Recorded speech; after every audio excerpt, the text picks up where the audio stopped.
പങ്കെടുക്കുന്നത് ശബരിമല കർമ്മസമിതിക്കാരനായിട്ടാണ്. കോൺഗ്രസ്സുകാർ പങ്കെടുത്തിട്ടുണ്ടാവും. അവര് മറ്റേ ഖദറിന്റെ തൊപ്പിയും ഖദർ വസ്ത്രവും ഒക്കെ ഇട്ട് വന്നിട്ടല്ല അതിൽ പങ്കെടുത്തിട്ടുള്ളത്.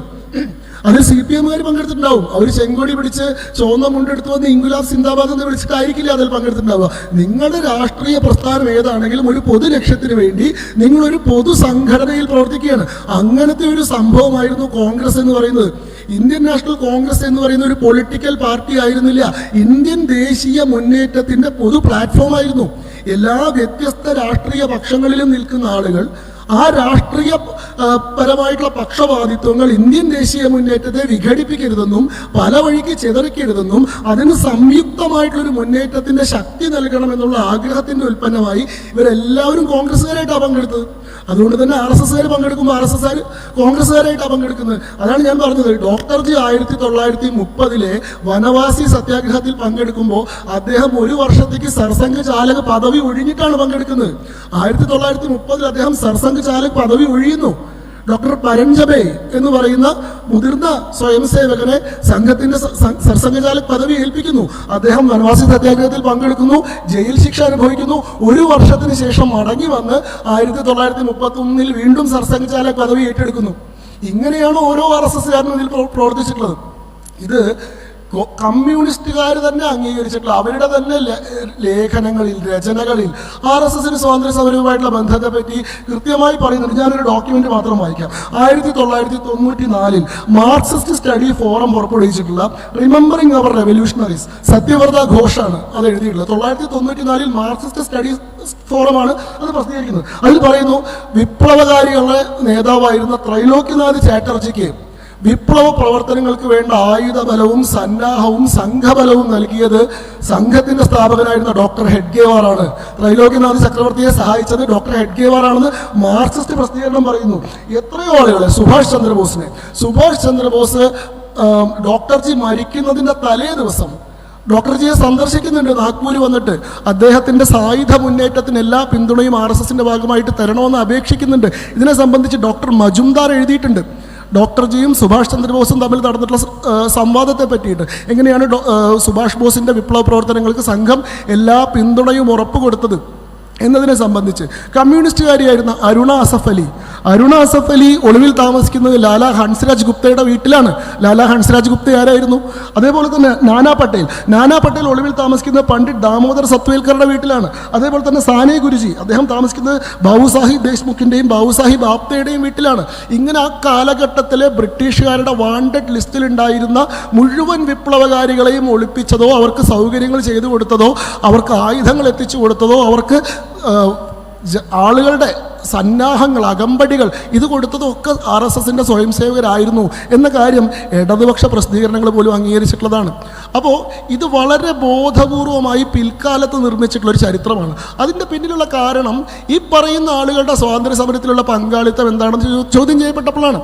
1964 കമ്മ്യൂണിസ്റ്റ് പാർട്ടി പിളർന്നപ്പോഴാണ്, CPIയും CPMുമായി പിളർന്നപ്പോഴാണ് അന്നത്തെ CPIയുടെ നേതാവായിരുന്ന ഡാംഗെ ഗവർണർ ജനറൽക്കും അതേപോലെ തന്നെ കേവ് ടൗൺ മജിസ്ട്രേറ്റിനും ഒക്കെ എഴുതിയിട്ടുള്ള കത്തുകൾ പുറത്തു വന്നിട്ടുള്ളത്. ഇപ്പോൾ വലിയ കാര്യത്തിൽ പറയുന്നുണ്ടല്ലോ, ബ്രിട്ടീഷുകാരുടെ കാല് നക്കി, ചെരുപ്പ് നക്കി എന്നൊക്കെ. ഈ അമിത് ഡാംഗെ ഗവർണർ ജനറൽക്ക് എഴുതിയിട്ടുള്ള കത്തിൻ്റെ അവസാനത്തിൽ പറയുന്നു, your loyal servant I remain. അതേപോലെ തന്നെ മജിസ്ട്രേറ്റിന് എഴുതിയിട്ടുള്ള കത്തിൽ പറയുന്നു, യുവർ എവർ ഒബീഡിയൻറ്റ് സെർവൻറ്റ്. ഇങ്ങനെ പറഞ്ഞിട്ടാണ് ഒപ്പിടുന്നത്. ഞാൻ നിങ്ങൾക്കെതിരെയുള്ള യാതൊരു പ്രവർത്തനത്തിലും ഏർപ്പെടില്ല, അതുകൊണ്ട് തന്നെ ഞങ്ങളുടെ ആളുകളെ ജയിലിൽ നിന്ന് മോചിപ്പിക്കണം. അതേപോലെ തന്നെ ഗവർണർ ജനറൽക്ക് എഴുതുന്ന കത്തിൽ പറയുന്നു, നിങ്ങളുടെ ബ്രിട്ടീഷ് പട്ടാളത്തിൻ്റെ മനോരഞ്ജനത്തിനും ആസ്വാദനത്തിനും വേണ്ടി നൃത്യങ്ങൾ അവതരിപ്പിക്കാൻ ഞങ്ങളുടെ കേഡറുകൾ തയ്യാറാണ്. ഞങ്ങൾ നിങ്ങൾക്കൊരു ശത്രുവേ അല്ല, നിങ്ങൾക്ക് എല്ലാ സഹായങ്ങളും സഹകരണങ്ങളും ചെയ്യുന്നവരാണ്. മാത്രമല്ല ഇപ്പോഴത്തെ ലോക സാഹചര്യത്തിൽ നിങ്ങളുടെ സഖ്യകക്ഷി കൂടിയാണ്. അന്ന് സോവിയറ്റ് യൂണിയനും ബ്രിട്ടനും തമ്മിൽ സഖ്യമുണ്ടായി. അതുകൊണ്ട് തന്നെ ഞങ്ങളെ അനുഭാവപൂർണ്ണം പരിഗണിക്കണമെന്ന് കൃത്യമായിട്ട് 42 ഇടതുപക്ഷ കമ്മ്യൂണിസ്റ്റ് പാർട്ടിയുടെ നിരോധനം പിൻവലിക്കുന്നത്, ദേശാഭിമാനി ഉൾപ്പെടെയുള്ള പത്രങ്ങളുടെ നിരോധനം പിൻവലിക്കുന്നത്.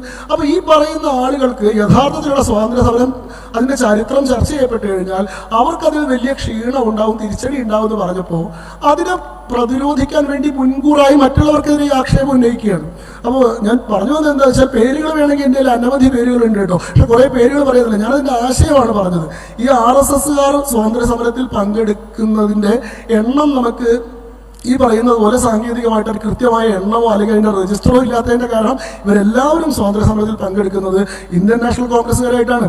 ഈ EMS നമ്പൂതിരിപ്പാട് അല്ലെങ്കിൽ ഇദ്ദേഹം പി കൃഷ്ണപിള്ള 1924 വൈക്കം സത്യാഗ്രഹത്തിൽ പങ്കെടുത്തിട്ടുണ്ട്.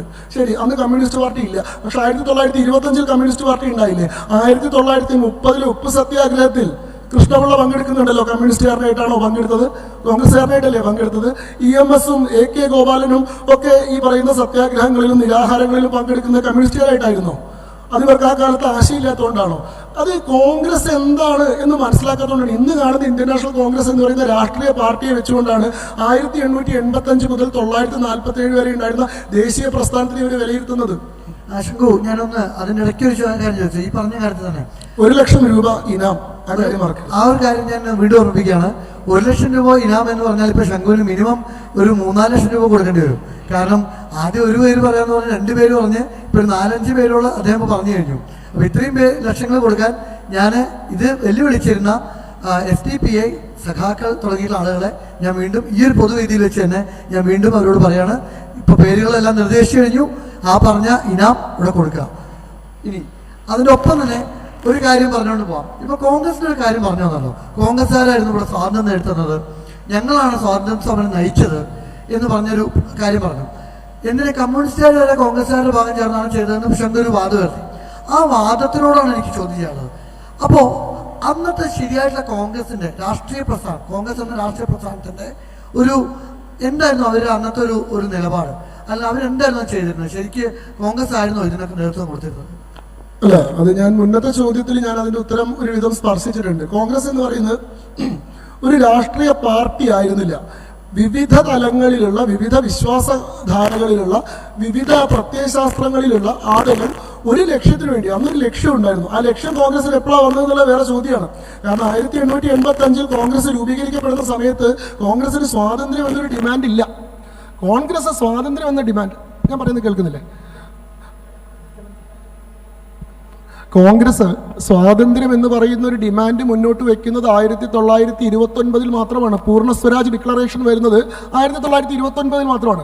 അപ്പോൾ 1885 തൊട്ട് 1947 വരെയുള്ള കോൺഗ്രസിന്റെ 62 കൊല്ലത്തെ ചരിത്രം എടുത്താൽ ആ 62 കൊല്ലത്തിലെ അവസാനത്തെ 18 കൊല്ലം മാത്രമാണ് ഇവർ സ്വാതന്ത്ര്യം ആവശ്യപ്പെട്ടിട്ടുള്ളത്. അതിനു മുമ്പ് എന്താ ആവശ്യപ്പെടുന്നത്? ബ്രിട്ടീഷ് ഉന്നത പദവികളിൽ, ബ്യൂറോക്രസിയിൽ, അതേപോലെ തന്നെ നിയമനിർമ്മാണ സഭകളിൽ കൂടുതൽ ഇന്ത്യൻ റെപ്രസെൻറ്റേഷൻ, ഇന്ത്യക്കാർക്ക് കൂടുതൽ തൊഴിലവസരങ്ങൾ, ഇന്ത്യക്കാർക്ക് കൂടുതൽ ജനാധിപത്യ അവകാശങ്ങൾ, ഇത് മാത്രമേ ആവശ്യപ്പെടുന്നുള്ളൂ. 1921 പോലും നമ്മൾ പൂർണ്ണ സ്വരാജ് ആവശ്യപ്പെടുന്നില്ല, സ്വരാജാണ് ആവശ്യപ്പെടുന്നത്. 1990 1919 നമ്മൾ ഹോം റൂളാണ് ആവശ്യപ്പെടുന്നത്. പിന്നീട് 1929 എത്തിയപ്പോൾ മാത്രമാണ് പൂർണ്ണ സ്വരാജ് റെസൊല്യൂഷനിലേക്ക് കോൺഗ്രസ് എത്തുന്നത്. അതിനു മുൻപേ കോൺഗ്രസിൽ നിങ്ങൾ ആരെയൊക്കെ കാണുന്നുണ്ട്? ഹിന്ദു നാഷണലിസ്റ്റ് ആയിട്ടുള്ള ബാലഗംഗാധര തിലകൻ, ഇന്ത്യയിലെ the father of Indian untrust എന്ന് വിളിക്കപ്പെട്ട ആളാണ് ബാലഗംഗാധര തിലകൻ. ഒരു ഹിന്ദു നാഷണലിസ്റ്റ് ആയിരുന്ന ആളാണ്. ഇന്ത്യയിലെ യഥാർത്ഥത്തിൽ ഇന്ത്യൻ സ്വാതന്ത്ര്യ മുന്നേറ്റത്തിന് ഒരു ഹൈന്ദവ മുഖം നൽകിയിട്ടുള്ളത് ബാലഗംഗാധര തിലകനാണ്. ലാൽ ബാൽ പാൽ എന്ന് പറയുന്ന അന്നത്തെ ഇക്വേഷൻ ഉണ്ട്. ബാലഗംഗാധര തിലകൻ, ബിപിൻ ചന്ദ്രപാൽ, ലാലാ ലജ്പത് റായ്. ഇതിൽ ബാലഗംഗാധര തിലകന്റെ കാര്യം നമുക്കറിയാം. അദ്ദേഹം ഒരു പ്രൗഡ് ഹിന്ദു നാഷണലിസ്റ്റ് ആയിരുന്നു. ആരായിരുന്നു ബിപിൻ ചന്ദ്രപാൽ? ബിപിൻ ചന്ദ്രപാൽ ബ്രഹ്മസമാജിലൂടെ വളർന്നു വന്നിട്ടുള്ള നേതാവായിരുന്നു. അദ്ദേഹം എന്താ പറയുക, ഈ ഹിന്ദു റിവൈവലിസത്തിൻ്റെ ഒരു പ്രധാനപ്പെട്ട നേതാവായിരുന്ന ആളാണ്. ഫാദർ ഓഫ് ഇന്ത്യൻ റെവല്യൂഷണറീസ് എന്ന് വിളിക്കുന്നത് ഇദ്ദേഹത്തെയാണ്. ലാലാ ലജ്പത് റായ് ആര്യ സമാജത്തിൻ്റെ നേതാവായിരുന്നു. അദ്ദേഹം ഭഗവത്ഗീതയെ പറ്റിയിട്ട് ഒരു കമൻട്രി തന്നെ എഴുതിയിട്ടുണ്ട്, ഭഗവത്ഗീതയെ സംബന്ധിച്ച് മെസ്സേജ് ഓഫ് ഭഗവത്ഗീത എന്ന് പറഞ്ഞിട്ട്. അപ്പോൾ അങ്ങനെയുള്ള നേതാക്കന്മാരെ നമ്മളൊരു പക്ഷത്ത് കാണുന്നുണ്ട്. അതേ സമയത്ത് തന്നെ കോൺസ്റ്റിറ്റ്യൂഷണലിസ്റ്റുകളായിട്ടുള്ള ഗോഖലെ പോലെയുള്ള നേതാക്കന്മാർ, ചേറ്റൂർ ശങ്കരൻ നായരെ പോലെയുള്ള നേതാക്കന്മാരെ കാണുന്നുണ്ട്. അതേ സമയത്ത് തന്നെ വിപ്ലവകാരികളായിട്ടുള്ള എക്സ്ട്രീമിസ്റ്റ് എന്ന് വിളിക്കപ്പെടുന്ന അരബിന്ദോ ഘോഷിനെ പോലെയുള്ള നേതാക്കന്മാരെ നമ്മൾ കാണുന്നുണ്ട്. ഇങ്ങനെ എല്ലാ വിഭാഗത്തിൽപ്പെടുന്ന ആളുകളും ഈ 1934 മാത്രമാണ് കോൺഗ്രസിലെ സോഷ്യലിസ്റ്റുകൾ എത്രയും പാർട്ടിയായിട്ട് മാറുന്നത്. അതുവരെ ഇതിനുള്ളിൽ സോഷ്യലിസ്റ്റുകളുണ്ട്. അതേപോലെ എല്ലാ പക്ഷക്കാരും ചേരുന്ന ഒരു വളരെ സമഞ്ജസമായിട്ടുള്ളൊരു മിശ്രിതമാണ് അന്നത്തെ കോൺഗ്രസ്. അതൊരു രാഷ്ട്രീയ പാർട്ടിയല്ല.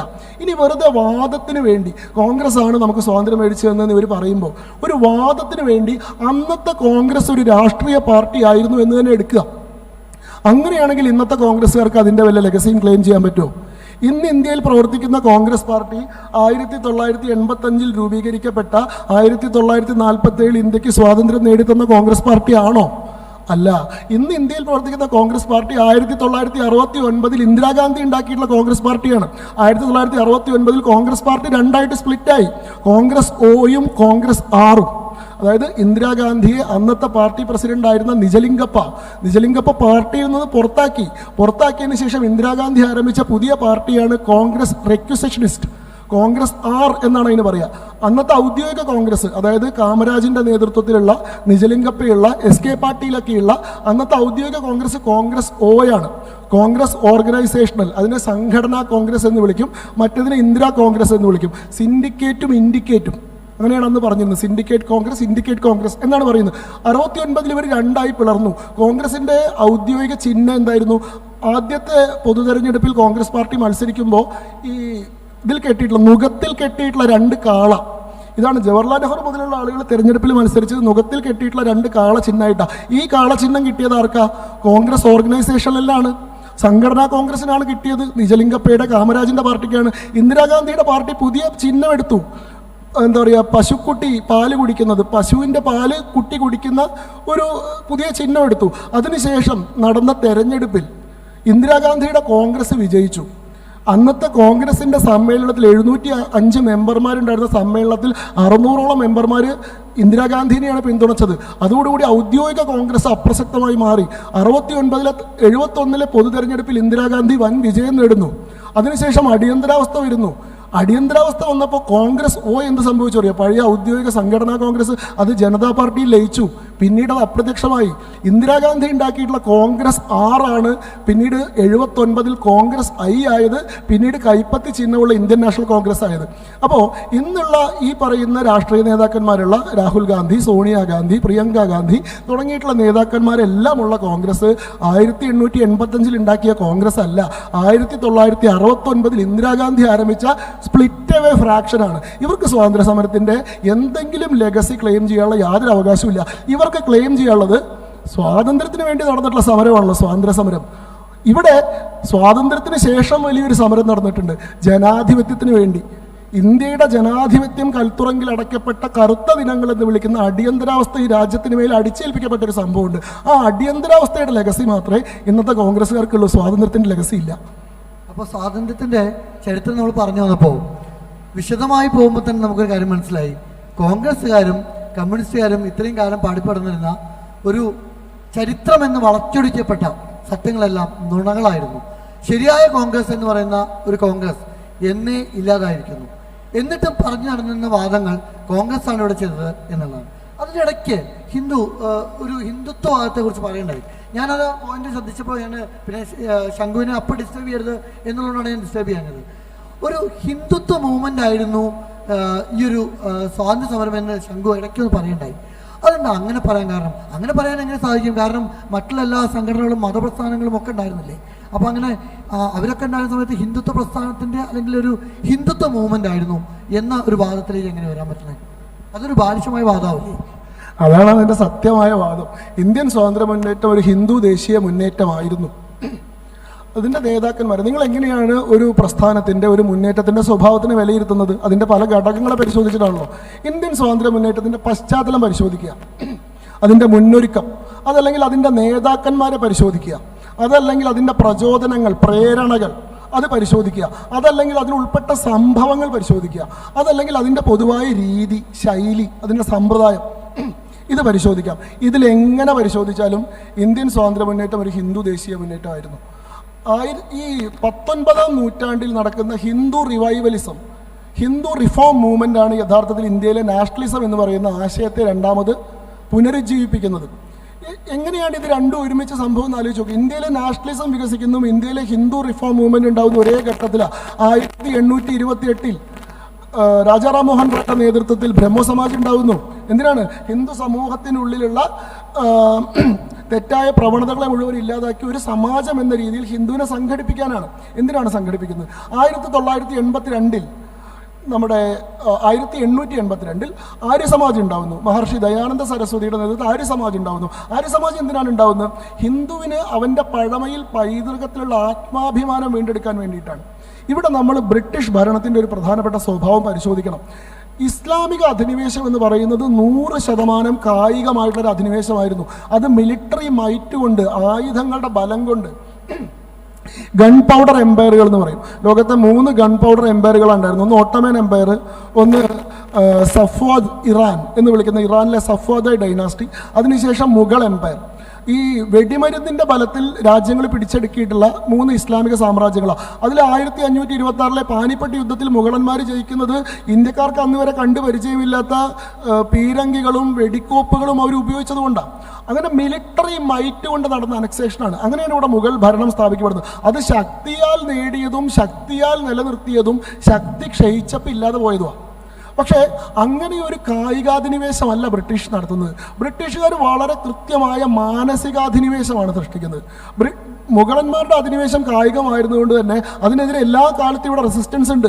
അവർ യുദ്ധമില്ലാതെ സമാധാനത്തോടു കൂടി ഭരിച്ച ഒരു വർഷം പോലും ഇന്ത്യയുടെ ചരിത്രത്തിലില്ല. നിരന്തരമായിട്ട് എവിടെയെങ്കിലുമൊക്കെ സംഘർഷങ്ങൾ നടക്കുന്നുണ്ട്, നിരന്തരമായി റെസിസ്റ്റൻസ് നടക്കുന്നുണ്ട്. വിജയനഗര സാമ്രാജ്യം അവരെ പ്രതിരോധിക്കുന്നുണ്ട്, മറാത്ത സാമ്രാജ്യം അവരെ പ്രതിരോധിക്കുന്നുണ്ട്, ചെറിയ ചെറിയ ഹിന്ദു രാജവംശങ്ങൾ അവരെ പ്രതിരോധിക്കുന്നുണ്ട്. പക്ഷേ ബ്രിട്ടനെതിരെ 1857 ഒന്നാം സ്വാതന്ത്ര്യ യുദ്ധം വരെ നമ്മൾ വലിയ റെസിസ്റ്റൻസ് കാണുന്നില്ല. ആദ്യമായിട്ടൊരു മുന്നേറ്റം ഒരുപക്ഷെ 1776 നടന്നിട്ടുള്ള സന്യാസി കലാപമാണ് ഈ ബ്രിട്ടനെതിരെയുള്ള കലാപങ്ങൾ. അന്ന് ബ്രിട്ടൻ അല്ല, യഥാർത്ഥത്തിൽ അന്ന് ഈസ്റ്റ് ഇന്ത്യ കമ്പനിയാണ് ഭരിക്കുന്നത്. 1857 വരെ ഈസ്റ്റ് ഇന്ത്യ കമ്പനിയാണ്. ഈസ്റ്റ് ഇന്ത്യ കമ്പനിയുടെ ഭരണത്തിന് നേരെ 1776 സന്യാസി കലാപം ആരംഭിക്കുന്നതിന് ശേഷമാണ് പിന്നീട് സാന്താൾ കലാപം, അങ്ങനെ ചെറു ചെറു കലാപങ്ങളിലൂടെ അവസാനം അതൊരു കൊട്ടിക്കലാശം പോലെ 1857 ഒന്നാം സ്വാതന്ത്ര്യ യുദ്ധത്തിൽ എത്തിച്ചേരുന്നു. പക്ഷെ അതുവരെ വലിയ റെസിസ്റ്റൻസ് കാണുന്നില്ല. എന്തുകൊണ്ടാണെന്ന് വെച്ചാൽ അവർ കായികമായിട്ട് നമ്മളെ അധിനിവേശം നടത്തുകയല്ല ചെയ്തത്, അവർ മാനസികമായി നമുക്ക് മേലൊരു മേൽക്കോയ്മ സ്ഥാപിക്കുകയാണ് ചെയ്തത്. ഈ അപരിഷ്കൃതരായിട്ടുള്ള പാകന്മാരായിട്ടുള്ള പ്രാകൃതരായിട്ടുള്ള ഈ ജനതയെ സംസ്കാരത്തിൻ്റെ വെള്ളി വെളിച്ചത്തിലേക്ക് നയിക്കാൻ ദൈവത്താൽ തിരഞ്ഞെടുക്കപ്പെട്ട ജനതയാണ് തങ്ങൾ. സാംസ്കാരികമായി നിങ്ങളെക്കാൾ വളരെ ഔന്നത്യമുള്ള ആളുകളാണ്. അതുകൊണ്ട് നിങ്ങളെ ഞങ്ങൾ ഭരിക്കുക എന്ന് പറഞ്ഞാൽ ഞങ്ങൾ നിങ്ങളോട് ചെയ്യുന്നൊരു സഹായമാണ്, സേവനമാണ്. ഞങ്ങൾ നിങ്ങളെ ഈ വളരെ പരിതാപകരമായിട്ടുള്ള അവസ്ഥയിൽ നിന്ന് മെച്ചപ്പെട്ട ജീവിതത്തിൻ്റെ, മെച്ചപ്പെട്ട സിവിലൈസേഷൻ്റെ സൗകര്യങ്ങളിലേക്ക് ഉയർത്തുകയാണ്. അത് ഇന്ത്യക്കാരനും ആ സമയത്ത് അവൻ്റെ ഈ 400-500 വർഷത്തെ അധിനിവേശം കഴിഞ്ഞ് നിൽക്കുകയാണ്. അവൻ്റെ പൈതൃകത്തിലും പാരമ്പര്യത്തിലുള്ള ഒരുപാട് ഓർമ്മകൾ അയാൾക്ക് നഷ്ടപ്പെട്ടു പോയിട്ടുണ്ട്. ഈ സമയത്ത് ഈ പറയുന്ന വൈറ്റ് മാൻസ് ബേർഡൻ എല്ലാ സമൂഹങ്ങളെയും ഉദ്ധരിച്ചുകൊണ്ട് യഥാർത്ഥ സംസ്കാരത്തിലേക്ക്, യൂറോപ്യൻ സംസ്കാരത്തിലേക്ക് എത്തിക്കുക എന്ന വൈറ്റ് മാൻസ് ബേർഡൻ എടുത്തു വന്നിട്ടുള്ള ആളുകൾ അവരുടെ ആ ഒരു കൾച്ചറൽ അജണ്ട നടപ്പാക്കുമ്പോൾ സ്വാഭാവികമായിട്ട് ഇന്ത്യക്കാരന് ആത്മവിശ്വാസം നഷ്ടപ്പെടുന്നുണ്ട്. കാരണം അവൻ്റെ ഏക ദൈവം, ഏക ഭാഷ, ഏക ഗോത്രം, നമ്മുടെ ഇത്തരത്തിലുള്ള വൈവിധ്യങ്ങളോ വൈജാത്യങ്ങളോ ബഹുസ്വരതകളോ ഒന്നുമില്ല. വളരെ ഹോമോജീനിയസ് ആയിട്ടുള്ളൊരു സൊസൈറ്റിയാണ്. ഇന്ത്യക്കാരന് മനസ്സിൽ സ്വാഭാവികമായിട്ട് ഉണ്ടാകുന്ന ചിന്ത ഇവൻ്റെ ഈ ഐക്യമാണ് ഇവനെ ശക്തനാക്കുന്നതെന്ന്. നമ്മൾ പല നിലകളിൽ ചെതറി നിൽക്കുന്നുണ്ട്. പക്ഷെ ബ്രിട്ടീഷുകാർ ഒരേ ഭാഷ സംസാരിക്കുന്നവർ, ഒരേ ഭക്ഷണം കഴിക്കുന്നവർ, ഒരേ ദൈവത്തെ ആരാധിക്കുന്നവർ, ഒരേ സമ്പ്രദായങ്ങൾ പിന്തുടരുന്നവരാണ്. അതുകൊണ്ട് തന്നെ അവർക്ക് ഒന്നിച്ച് നിൽക്കാൻ ഒരു ബുദ്ധിമുട്ടുണ്ടാവുന്നില്ല. ഇതിനൊരു പ്രതിരോധമായി ഇന്ത്യയിലെ ഹിന്ദുക്കളെ ഒരു വിഭാഗമായി ഈ വൈജാത്യങ്ങളും ഈ വിഭാഗീയതകളും ഈ ജാതീയമായിട്ടുള്ള വേർതിരിവുകളും ഒക്കെ മാറ്റി ഒരു ജോയിന്റ് റെസിസ്റ്റൻസ് ക്രിയേറ്റ് ചെയ്യണം എന്നുള്ള ചിന്തയുടെ ഉൽപ്പന്നമാണ് യഥാർത്ഥത്തിൽ ഹിന്ദു റിഫോംസ്, ഹിന്ദു റിവൈവൽ. എല്ലാ ഹിന്ദു റിവൈവലുകളും അടിസ്ഥാനപരമായിട്ട് ശ്രമിച്ചത് ഇവിടുത്തെ വൈവിധ്യങ്ങളെ, ഇവിടുത്തെ വൈജാത്യങ്ങളെ ഇല്ലാതാക്കി ഹിന്ദുവിനെ ഒരു ഏക സമൂഹമാക്കി മാറ്റാനാ. അപ്പോൾ മാത്രമേ ഈ ബ്രിട്ടീഷ് മൈറ്റിനെതിരെ ഇന്ത്യക്കാർക്ക് ആത്മവിശ്വാസത്തോടെ അഭിമാനത്തോടെ എഴുന്നേറ്റ് നിൽക്കാൻ സാധിക്കുള്ളൂ എന്ന്. അതുകൊണ്ടാണ് ബ്രഹ്മസമാജും ആര്യസമാജും വേദങ്ങളിലേക്ക് മടങ്ങിപ്പോകാൻ പറഞ്ഞത്. അതുകൊണ്ടാണ് ആര്യസമാജ് എന്താ പറയുക, ഏകദൈവം, ഏകം സത് വിപ്രാ ബഹുദാ വദന്തി പോലെയുള്ള വേദവാക്യങ്ങൾ ഉദ്ധരിച്ചുകൊണ്ട് യഥാർത്ഥത്തിൽ നമുക്കും ഏകദൈവ വിശ്വാസം തന്നെയാണ്, അല്ലെങ്കിൽ വിഗ്രഹാരാധന ഹിന്ദുധർമ്മത്തിൽ ഇല്ല, നമ്മൾ അങ്ങനെ ബാഹ്യരൂപങ്ങൾ ആരാധിക്കുന്ന സമ്പ്രദായമില്ല. കൃത്യമായ സെമിറ്റിക് ക്രിസ്ത്യൻ ശൈലിക്ക് ഇവിടെ ഒരു പ്രതിബിംബം സൃഷ്ടിക്കുകയാണ് ചെയ്തിട്ടുള്ളത്. ആ ഹിന്ദു റിവൈവൽ മൂവ്മെൻ്റ് ആണ് യഥാർത്ഥത്തിൽ ഇന്ത്യയിൽ നാഷണലിസത്തെ, ഹിന്ദു പ്രൈഡ് ഉണ്ടായി. ഹിന്ദു പ്രൈഡ് ഉണ്ടാകുമ്പോൾ സ്വാഭാവികമായിട്ട് നാഷണലിസം ഉണ്ടാവും. ഇതൊരു പരസ്പര പൂരകങ്ങളായിട്ടുള്ള സംഗതികളാണ്. നിങ്ങൾ എവിടെ നോക്കിയാലും കാണാം, ഏത് സ്ഥലത്ത് ദേശീയത ശക്തിപ്പെട്ട് നിൽക്കുന്നുണ്ടോ അവിടെ ഹിന്ദുത്വം വളരെ സ്ട്രോങ് ആയിരിക്കും. എവിടെ ഹിന്ദുത്വാഭിമാനം ശക്തമാണോ അവിടെ ദേശീയതയും ശക്തമായിക്കൊണ്ടിരിക്കും. ഇത് പൊക്കിൾക്കുടി ബന്ധം പോലെയാണ്. അമ്മ ഭക്ഷണം കഴിക്കുമ്പോൾ കുട്ടിയുടെ വിശപ്പ് മാറുന്നത് പോലെ ഒരു സംഗതിയാണ്, പരസ്പരം ചേർന്ന് നിൽക്കുന്നതാണ്. ഈ ഹിന്ദു പ്രൈഡ് വന്നപ്പോഴാണ് ഞങ്ങൾ ആരാലും ഭരിക്കപ്പെടേണ്ട ഒരു ജനതയല്ല, ഞങ്ങൾ ലോകത്തെ ഏറ്റവും ശ്രേഷ്ഠമായിട്ടുള്ള സംസ്കാരത്തിന്റെ പിന്തലമുറയാണ്. ഈ യൂറോപ്യന്മാർ കൂർത്ത കല്ലുകളുമായിട്ട് മാനിന്റെയും മുയലിന്റെയും പുറകെ ഓടുന്ന സമയത്ത് മഹാജനപദങ്ങളും വൻ നഗരങ്ങളും രാജധാനികളും സൃഷ്ടിച്ചിട്ടുള്ള സംസ്കാരമാണ് ഞങ്ങളുടേത്. നമ്മളുടെ ആ പൈതൃകത്തോടോ പാരമ്പര്യത്തോടോ പറഞ്ഞു നിൽക്കാനുള്ള യാതൊരു അർഹതയും ഇവർക്കില്ല. ഇവർ ഈ പറയുന്ന ഈ സിവിലൈസേഷനൊക്കെ ഉണ്ടാവുന്നതിന് എത്രയോ മുൻപേ തന്നെ അതിൻ്റെയൊക്കെ മാതാവായിട്ടുള്ള വിവേകാനന്ദ സ്വാമികൾ ചിക്കാഗോയിൽ പോയി പറയുന്നതാണല്ലോ, ലോകത്തുള്ള എല്ലാ മാതാക്കളുടെയും എല്ലാ മതങ്ങളുടെയും മാതാവായിട്ടുള്ള ധർമ്മത്തെയാണ് ഞാൻ പ്രതികരിക്കുന്നത്. അപ്പോൾ ആ പ്രൈഡാണ് റിക്രിയേറ്റ് ചെയ്യുന്നത്. ഇതാണ് യഥാർത്ഥത്തിൽ നാഷണലിസ്റ്റ് മൂവ്മെന്റ് ആയി മാറുന്നത്. ഇതിന്റെ നേതാക്കന്മാരെ മുഴുവൻ നോക്കിക്കോളും. ആദ്യഘട്ടത്തിലുള്ള നേതാക്കന്മാർ ബാലഗംഗാധര തിലകന്റെ പൊളിറ്റിക്സ് എന്താണ്? അദ്ദേഹം ഒരു ഹിന്ദു നാഷണലിസ്റ്റ് ആണ്. ബാലഗംഗാധര തിലകൻ ഗീതയാണ് സ്വാതന്ത്ര്യ സമരത്തിന്റെ ഉപാധിയായിട്ട് ഉപയോഗിക്കുന്നത്. ബാലഗംഗാധര തിലകൻ ഗീതയ്ക്ക് ഒരു കമന്ററി എഴുതുക ചെയ്ത്, ഗീതാരഹസ്യം എന്ന് പറഞ്ഞിട്ട്. ഗീതാരഹസ്യത്തിൽ കർമ്മയോഗത്തിന് വ്യാഖ്യാനം കൊടുത്തുകൊണ്ട് കർമ്മം എന്നതിനെ, കാരണം എന്താ വെച്ചാൽ അന്ന് വരെ നിലവിൽ അവൈലബിൾ ആയിട്ടുള്ള ഗീതയുടെ കമന്ററികളൊന്നും സ്വാതന്ത്ര്യ പ്രക്ഷോഭത്തിലേക്ക് ആളുകളെ നയിക്കാൻ പ്രേരകമല്ല, പര്യാപ്തമല്ല തോന്നിയപ്പോൾ മൂപ്പര് സ്വന്തമായിട്ടൊരു കമന്ററി എഴുതി. അതിൽ അർജുനനോട് ശ്രീകൃഷ്ണൻ പറയുന്നുണ്ടല്ലോ, ധർമ്മത്തിന് വേണ്ടി യുദ്ധം ചെയ്യുന്നത് തെറ്റല്ല എന്ന്. ആ വാക്യങ്ങൾ ഉപയോഗിച്ചുകൊണ്ട് കർമ്മയോഗം, ഫലമിച്ഛിക്കാതെ കർമ്മം ചെയ്യാൻ ആഹ്വാനം ചെയ്തുകൊണ്ട് ഇന്ത്യൻ സ്വാതന്ത്ര്യ സമരത്തിന്റെ ഒരു ഗതിയെ നിശ്ചയിക്കുന്ന മൂപ്പരാണ്. ഗംഗാധര തിലകൻ ചെയ്ത പ്രധാനപ്പെട്ട കാര്യം സാർവജനിക് ഗണേശോത്സവങ്ങൾ പോലെയുള്ള ഹിന്ദു ഫെസ്റ്റിവൽസ് കൊണ്ടുവരികയാണ്. ഇപ്പം നമ്മൾ കാണുന്ന ഗണേശോത്സവം ഉണ്ടല്ലോ, വലിയ വർണ്ണാഭമായിട്ടുള്ള മഹാരാഷ്ട്രയിലൊക്കെ കാണുന്ന ഈ ഗണേശോത്സവങ്ങൾ നിർമ്മിച്ചത് ബാലഗംഗാധര തിലകനാണ്. 19-ാം നൂറ്റാണ്ടിൽ 1907 ബാലഗംഗാധര തിലകൻ ആദ്യത്തെ സാർവജനിക് ഗണേശോത്സവം ഉണ്ടാക്കുന്നത്. എന്തിനാണ്? കാരണം ഗണേശനെ പോലെ എല്ലാ ജാതികൾക്കും ഒരുപോലെ സ്വീകാര്യനായൊരു മൂർത്തി ഉപയോഗിച്ചുകൊണ്ട് ഒരു കോമൺ ഫെസ്റ്റിവലിന്റെ പേരിൽ ഹിന്ദുക്കളെ മുഴുവൻ ഒരു കൂട്ടത്തേക്ക് സംഘടിപ്പിക്കാനും അങ്ങനെ അവർക്കിടയിൽ ഏകതയുടെ ഐക്യത്തിന്റെ ഒരു ചരട് നിർമ്മിക്കാനുമാണ്.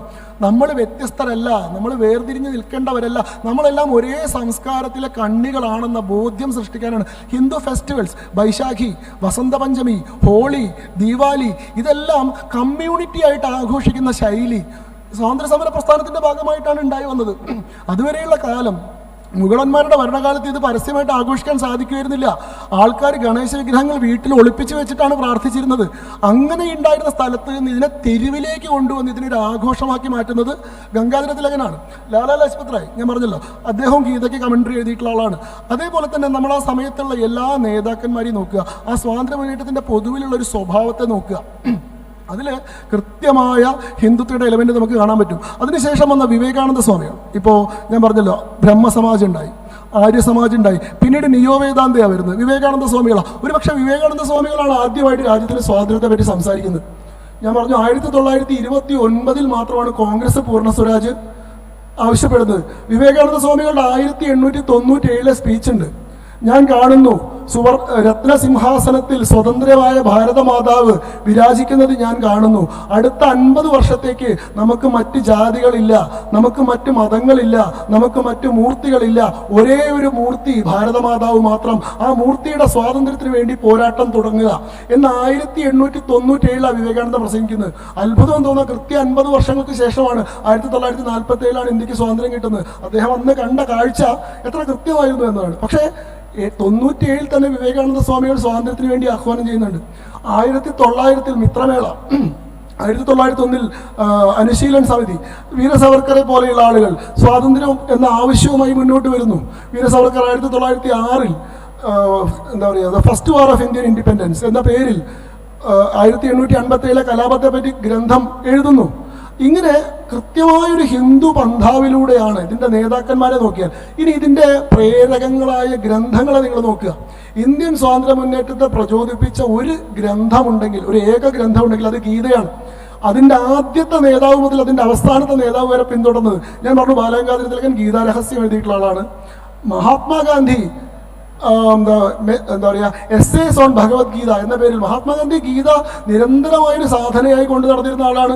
അദ്ദേഹം പറയുന്നുണ്ട്, ഞാൻ ഏത് വലിയ പ്രശ്നങ്ങൾ വന്നാലും ഏത് വലിയ സംഘർഷങ്ങൾ വന്നാലും ഞാൻ ആദ്യം ഗീതയിലേക്കാണ് തിരിയുന്നത്. സെർമൺ ഓഫ് മൗണ്ട് കേട്ടാൽ പോലും കിട്ടാത്ത ആത്മവിശ്വാസം, യേശുവിൻ്റെ ഗിരിപ്രഭാഷണമാണത്. യേശുവിൻ്റെ ഗിരിപ്രഭാഷണം കേട്ടാൽ പോലും കിട്ടാത്ത ആശ്വാസവും മനസ്സംതൃപ്തിയും എനിക്ക് ഗീതയിലെ ഓരോ അധ്യായത്തിൽ നിന്നും കിട്ടുന്നു എന്ന് മഹാത്മാഗാന്ധിയാണ് പറയുന്നത്. സുഭാഷ് ചന്ദ്രബോസ്, അദ്ദേഹം ഓരോ യാത്രയിലും അവസാന യാത്രയിൽ വരെ കയ്യിൽ ഗീത സൂക്ഷിച്ചിരുന്ന ആളാണ്. ഖുദിറാം ബോസ്, ഭഗത് സിംഗ്, ഏത് സ്വാതന്ത്ര്യ സമരത്തിന്റെ ഭാഗമായിട്ടുള്ള ഏത് നേതാവിനെ നോക്കുക, ഇന്ത്യയിൽ ആദ്യത്തെ first high point of Indian freedom movement എന്ന് വിളിക്കാവുന്ന സംഭവം 1905 നടന്നിട്ടുള്ള പാർട്ടീഷൻ ഓഫ് ബംഗാളിനെതിരെ നടന്നിട്ടുള്ള ബംഗാളിലെ സമരമാണ്. അന്ന് നടന്നിട്ടുള്ള സ്വദേശി മൂവ്മെന്റ് എങ്ങനെയാണ് സംഘടിപ്പിക്കപ്പെട്ടതെന്ന് അറിയോ? 50,000 ആളുകൾ ഗീതയുമായി വന്നിട്ട് ഗീത പരസ്പരം കൈമാറുകയാണ് ചെയ്തത്.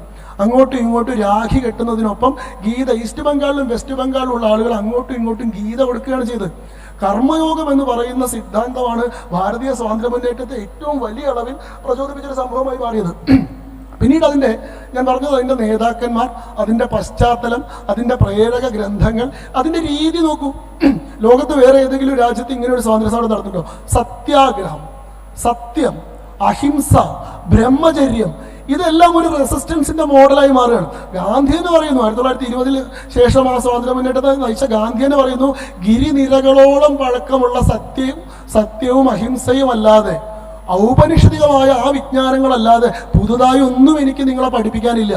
ഞാൻ പറയുന്ന എല്ലാ സാധനവും ഇവിടെ ഉണ്ടായിരുന്നതാണ്. ഗിരിനിരകളോളം പഴക്കമുള്ളതാണ്, ഹിമാലയ പർവ്വതത്തിനോളം പഴക്കമുള്ളതാണ്. ആ വേദങ്ങളിൽ നിന്ന്, ആ ഉപനിഷത്തുകളിൽ നിന്ന്, ആ ഹിന്ദു ശാസ്ത്രങ്ങളിൽ നിന്ന് ഞാൻ ആർജിച്ച വിജ്ഞാനമാണ്. ഗാന്ധി ഒരു സന്യാസിയുടെ ഭാവം ആർജിച്ചത് പോലും അതിന് ഇന്ത്യൻ ബഹുസമൂഹത്തിന്റെ മുന്നിലുള്ള കമാൻഡ് കാരണമായിരുന്നു. ഇന്ത്യയുടെ ഒരു പ്രത്യേകത, ലോകത്ത് ബാക്കി എല്ലാ സ്ഥലങ്ങളിലും ഈ നേടിയ ആളുകൾ, വെട്ടിപ്പിടിച്ച ആളുകൾ, കൈയടക്കിയ ആളുകൾ, സമ്പാദിച്ച ആളുകൾ, ഇവരൊക്കെയാണ് മഹാന്മാരായി വാഴ്ത്തിയത്. അലക്സാണ്ടർ ദ ഗ്രേറ്റ് എന്ന് നമ്മൾ വിളിക്കുന്നത് അലക്സാണ്ടർ മഹാനായ ഒരു മനുഷ്യനായതുകൊണ്ടല്ല, അലക്സാണ്ടർ കണ്ണെത്താവുന്ന ദൂരത്തോളം വെട്ടി കീഴ്പ്പെടുത്തി അവിടുത്തെ മനുഷ്യരെ മുഴുവൻ തന്റെ ഭരണത്തിന് കീഴിൽ കൊണ്ടുവന്നുകൊണ്ടാണ്. അല്ലെങ്കിൽ ബാക്കിയുള്ള ഏത് മഹാനെയും നിങ്ങൾ നോക്കിക്കോളൂ. പക്ഷെ ഇന്ത്യയിൽ മാത്രം, ഈ രാജ്യത്ത് മാത്രം വെട്ടിപ്പിടിച്ചതോ സമ്പാദിച്ചതോ കൈയടക്കിയതോ അല്ല ഒരാളുടെ മഹത്വത്തിന്റെ അളവ്. ഉള്ളത് സമർപ്പിക്കല, ഉള്ളത് വിട്ടുകൊടുക്കല. രാമൻ മഹാനാവുന്നത് രാമന്റെ പരിത്യാഗം കൊണ്ടാണ്. അതല്ലെങ്കിൽ ബുദ്ധനാവുന്നത് ബുദ്ധന്റെ പരിത്യാഗം കൊണ്ടാണ്. ഗാന്ധിയാവുന്നത് ഗാന്ധിയുടെ പരിത്യാഗം കൊണ്ടാണ്. കാരണം ആളുകൾക്ക് അവർക്ക് മറ്റൊരു ഉദ്ദേശമുണ്ട്. ഒരുപക്ഷെ നരേന്ദ്രമോദിക്ക് പോലും ഇന്ത്യൻ സമൂഹത്തിന് മുന്നിലുള്ള ഈ വലിയ സ്വീകാര്യതയുടെ കാരണം അദ്ദേഹത്തിന് സ്വാർത്ഥമായിട്ടുള്ള ലക്ഷ്യങ്ങളില്ല, അദ്ദേഹത്തിന് കുടുംബമില്ല, അദ്ദേഹം ഇതെല്ലാം രാഷ്ട്രത്തിന് വേണ്ടി ഉപേക്ഷിച്ച ആളാന്നുള്ളതാണ്. ഉപേക്ഷയ്ക്ക് ഇവിടെ വലിയ ശക്തിയുണ്ട്, പരിത്യാഗത്തിന്. ആ ഒരു സന്യാസിയുടെ ഭാവത്തെയും പരിവേഷത്തെയും എങ്ങനെയാണ് ഇന്ത്യൻ സൈക്കിയുടെ മേലെ വലിയ സ്വാധീനം സൃഷ്ടിക്കാൻ ഗാന്ധി ഉപയോഗിച്ചത് എന്ന് കാണാം. അപ്പൊ ഇതിന്റെ രീതികളിൽ, ബ്രഹ്മചര്യവ്രതം വരെ, സത്യാഗ്രഹം വരെയുള്ള രീതികളിൽ ഏത് നിലയിൽ നിങ്ങൾ നോക്കിയാലും ഇന്ത്യൻ സ്വാതന്ത്ര്യ മുന്നേറ്റം ഒരു ഹിന്ദു ദേശീയ മുന്നേറ്റമാണ്. അതിനെ പ്രേരിപ്പിച്ചതും അതിന്റെ ലക്ഷ്യം വെച്ചതും ആ ഹിന്ദു രാഷ്ട്രത്തെ അതിന്റെ പൂർവ്വഗരിമയിലേക്ക് മടക്കി കൊണ്ടുപോവുക, വൈദേശികളായിട്ടുള്ള അധിനിവേശക്കാരെ ഇറക്കി വിടുക എന്നുള്ളതാണ്. ഒരു വളരെ ബിഗ് ബോൾഡ് സ്റ്റേറ്റ്മെന്റ് ആണ് ഇവിടെ നടത്തിയിരിക്കുന്നത്. കാരണം ഈ ചരിത്രത്തിൽ എവിടെയും എഴുതപ്പെടാത്ത ഒരു കാര്യം തന്നെയാണ് ഇന്ന് പറഞ്ഞിരിക്കുന്നത്. ഹിന്ദുത്വ മൂവ്മെന്റ് ആയിരുന്നു നമ്മുടെ രാഷ്ട്രീയ പ്രസ്ഥാനങ്ങൾക്ക് മുന്നേ, ഏതൊരു രാഷ്ട്രീയ പ്രസ്ഥാനങ്ങൾക്ക് മുന്നേ സ്വാതന്ത്ര്യ സമരത്തെ നയിച്ചത് ഹിന്ദുത്വ മൂവ്മെന്റ് തന്നെയായിരുന്നു എന്നൊരു ബിഗ് ബോൾഡ് സ്റ്റേറ്റ്മെന്റ് ആണ് ഇന്ന് ശങ്കർ നടത്തിയിരിക്കുന്നത്. നോക്കൂ, ഭാവിയിൽ ഒട്ടേറെ ചർച്ചകൾക്ക് വഴിതെളിക്കാവുന്ന, അല്ലെങ്കിൽ ഭാവിയിൽ രാഷ്ട്രീയപരമായി ഒട്ടേറെ കാര്യങ്ങൾക്ക് അല്ലെങ്കിൽ ഒട്ടേറെ ചർച്ചകൾക്ക് വഴിതെളിക്കാവുന്ന ഒരു സ്റ്റേറ്റ്മെന്റ് ആണ് ഇന്ന് ശങ്കർ നടത്തിയിരിക്കുന്നത്. ശങ്കു ആ പറഞ്ഞതിനോടൊപ്പം എനിക്ക് ചെറിയൊരു സംശയം കൂടി ചോദിച്ചോട്ടെ. മുസ്ലിം പ്രസ്ഥാനങ്ങൾ എപ്പോഴും അവകാശപ്പെടുന്നുണ്ട്, ഞങ്ങളാണ് ഇവിടെ രാഷ്ട്രീയത്തിനൊപ്പം, പ്രസ്ഥാനങ്ങൾക്കൊപ്പം, രാഷ്ട്രീയ പാർട്ടികൾക്കൊപ്പം സ്വാതന്ത്ര്യ സമരം നേടാൻ മുന്നിട്ട് നിന്നിരുന്നത്. അവരുടെ എല്ലാ പേരുകളെല്ലാം പലയിടത്തും കൊത്തിവെക്കപ്പെട്ടിരുന്നത് ഇന്ത്യ ഗേറ്റിലല്ലേ? അതെ, ഇന്ത്യ ഗേറ്റില് പലപ്പോഴും കൊത്തിവെക്കപ്പെട്ടിട്ടുള്ളത് അവരുടെ പേരുകളാണ്. അപ്പൊ അവർ പറയുന്നത് ഞങ്ങളുടെ ആളുകൾ, അവിടെയും കോട്ട് ചെയ്യുന്നത് എങ്ങനെയാണ്, ഞങ്ങളുടെ ആളുകൾ, ഞങ്ങളുടെ പേരുകൾ, മുസ്ലിങ്ങളായ ഞങ്ങളുടെ ആളുകളുടെ പേരുകളാണ് അവിടെ കോട്ട് ചെയ്യപ്പെട്ടിട്ടുള്ളത്. അപ്പോൾ അങ്ങനെ ഒരു സംഘാടനം അല്ലെങ്കിൽ ഇസ്ലാമിക നേതൃത്വത്തിന്റെ ഒരു സംഘാടകത്വം ഈ സ്വാതന്ത്ര്യ മൂവ്മെന്റിൽ എങ്ങനെയായിരുന്നു? അല്ല, അതിൽ രണ്ടാമത്തെ ഭാഗത്തിലേക്ക് ഞാൻ ആദ്യം വരാം. ഈ പേരുകൾ കൊത്തിവെച്ചു എന്ന് പറയുന്നത് അത് എവിടെയാണെന്ന് അറിയോ? അത് ഇന്ത്യ ഗേറ്റിൽ പേരുകൾ കൊത്തിവെച്ചു എന്നാണ് പറയുന്നത്. ഇന്ത്യ ഗേറ്റിൽ കൊത്തിവെച്ചിട്ടുള്ള പേരുകൾ ഇന്ത്യൻ സ്വാതന്ത്ര്യ സമരത്തിൽ പങ്കെടുത്ത ആളുകളുടെ പേരുകളല്ല. ഇന്ത്യ ഗേറ്റ് ഉണ്ടാക്കിയത് ബ്രിട്ടീഷുകാരാണ്. ഒന്നാം ലോക മഹായുദ്ധത്തിൽ പങ്കെടുത്ത് മരിച്ചിട്ടുള്ള ബ്രിട്ടീഷ് ഓഫീസർമാരുടെയും ബ്രിട്ടീഷ് സൈനികരുടെയും ഓർമ്മയ്ക്ക് വേണ്ടി ബ്രിട്ടീഷുകാർ 1928 നിർമ്മിച്ചതാണ് ഇന്ത്യ ഗേറ്റ്. അതിൽ സ്വാതന്ത്ര്യ സമരത്തിൽ പങ്കെടുത്തിട്ടുള്ള ആളുകളുടെ പേരല്ലല്ലോ ഉണ്ടാവുക. അപ്പൊ തീർച്ചയായിട്ടും അതിനെതിരെ നിന്ന ആളുകൾ അല്ല, ഞാൻ പറയുന്നത് ഇവരുടെ ആളുകളുടെ പേരുകളാണ് ഇന്ത്യ ഗേറ്റിൽ കൂടുതൽ ഉള്ളതെങ്കിൽ ഇവരുടെ ആളുകളാണ് ബ്രിട്ടീഷുകാർക്ക് വേണ്ടി ചോറ്റുപട്ടാളായിട്ടും കൂലിപ്പട്ടാളായിട്ടും കൂടുതൽ ഒന്നാം ലോക മഹായുദ്ധത്തിൽ പങ്കെടുത്തിട്ടുള്ളത് എന്നാണ് നമ്മൾ മനസ്സിലാക്കേണ്ടത്. വളരെ നല്ലൊരു സ്റ്റേറ്റ്മെന്റ് ആണ്. കാരണം ഇവിടെ എന്നും കൂടെ നിന്ന് ഒറ്റിക്കൊടുത്തിരുന്നവർ ആരാണ് എന്നുള്ളതിന് ഉത്തരമാണ് ഇപ്പൊ ശങ്കു പറഞ്ഞിരിക്കുന്നത്. അല്ല, ഞാൻ പറഞ്ഞു വരുന്നത് എന്താ വെച്ചാൽ ഇന്ത്യൻ സ്വാതന്ത്ര്യ മുന്നേറ്റത്തിൽ ഹിന്ദുക്കളും മുസ്ലിങ്ങളും ക്രിസ്ത്യാനികളും എല്ലാം പങ്കെടുത്തിട്ടുണ്ട്.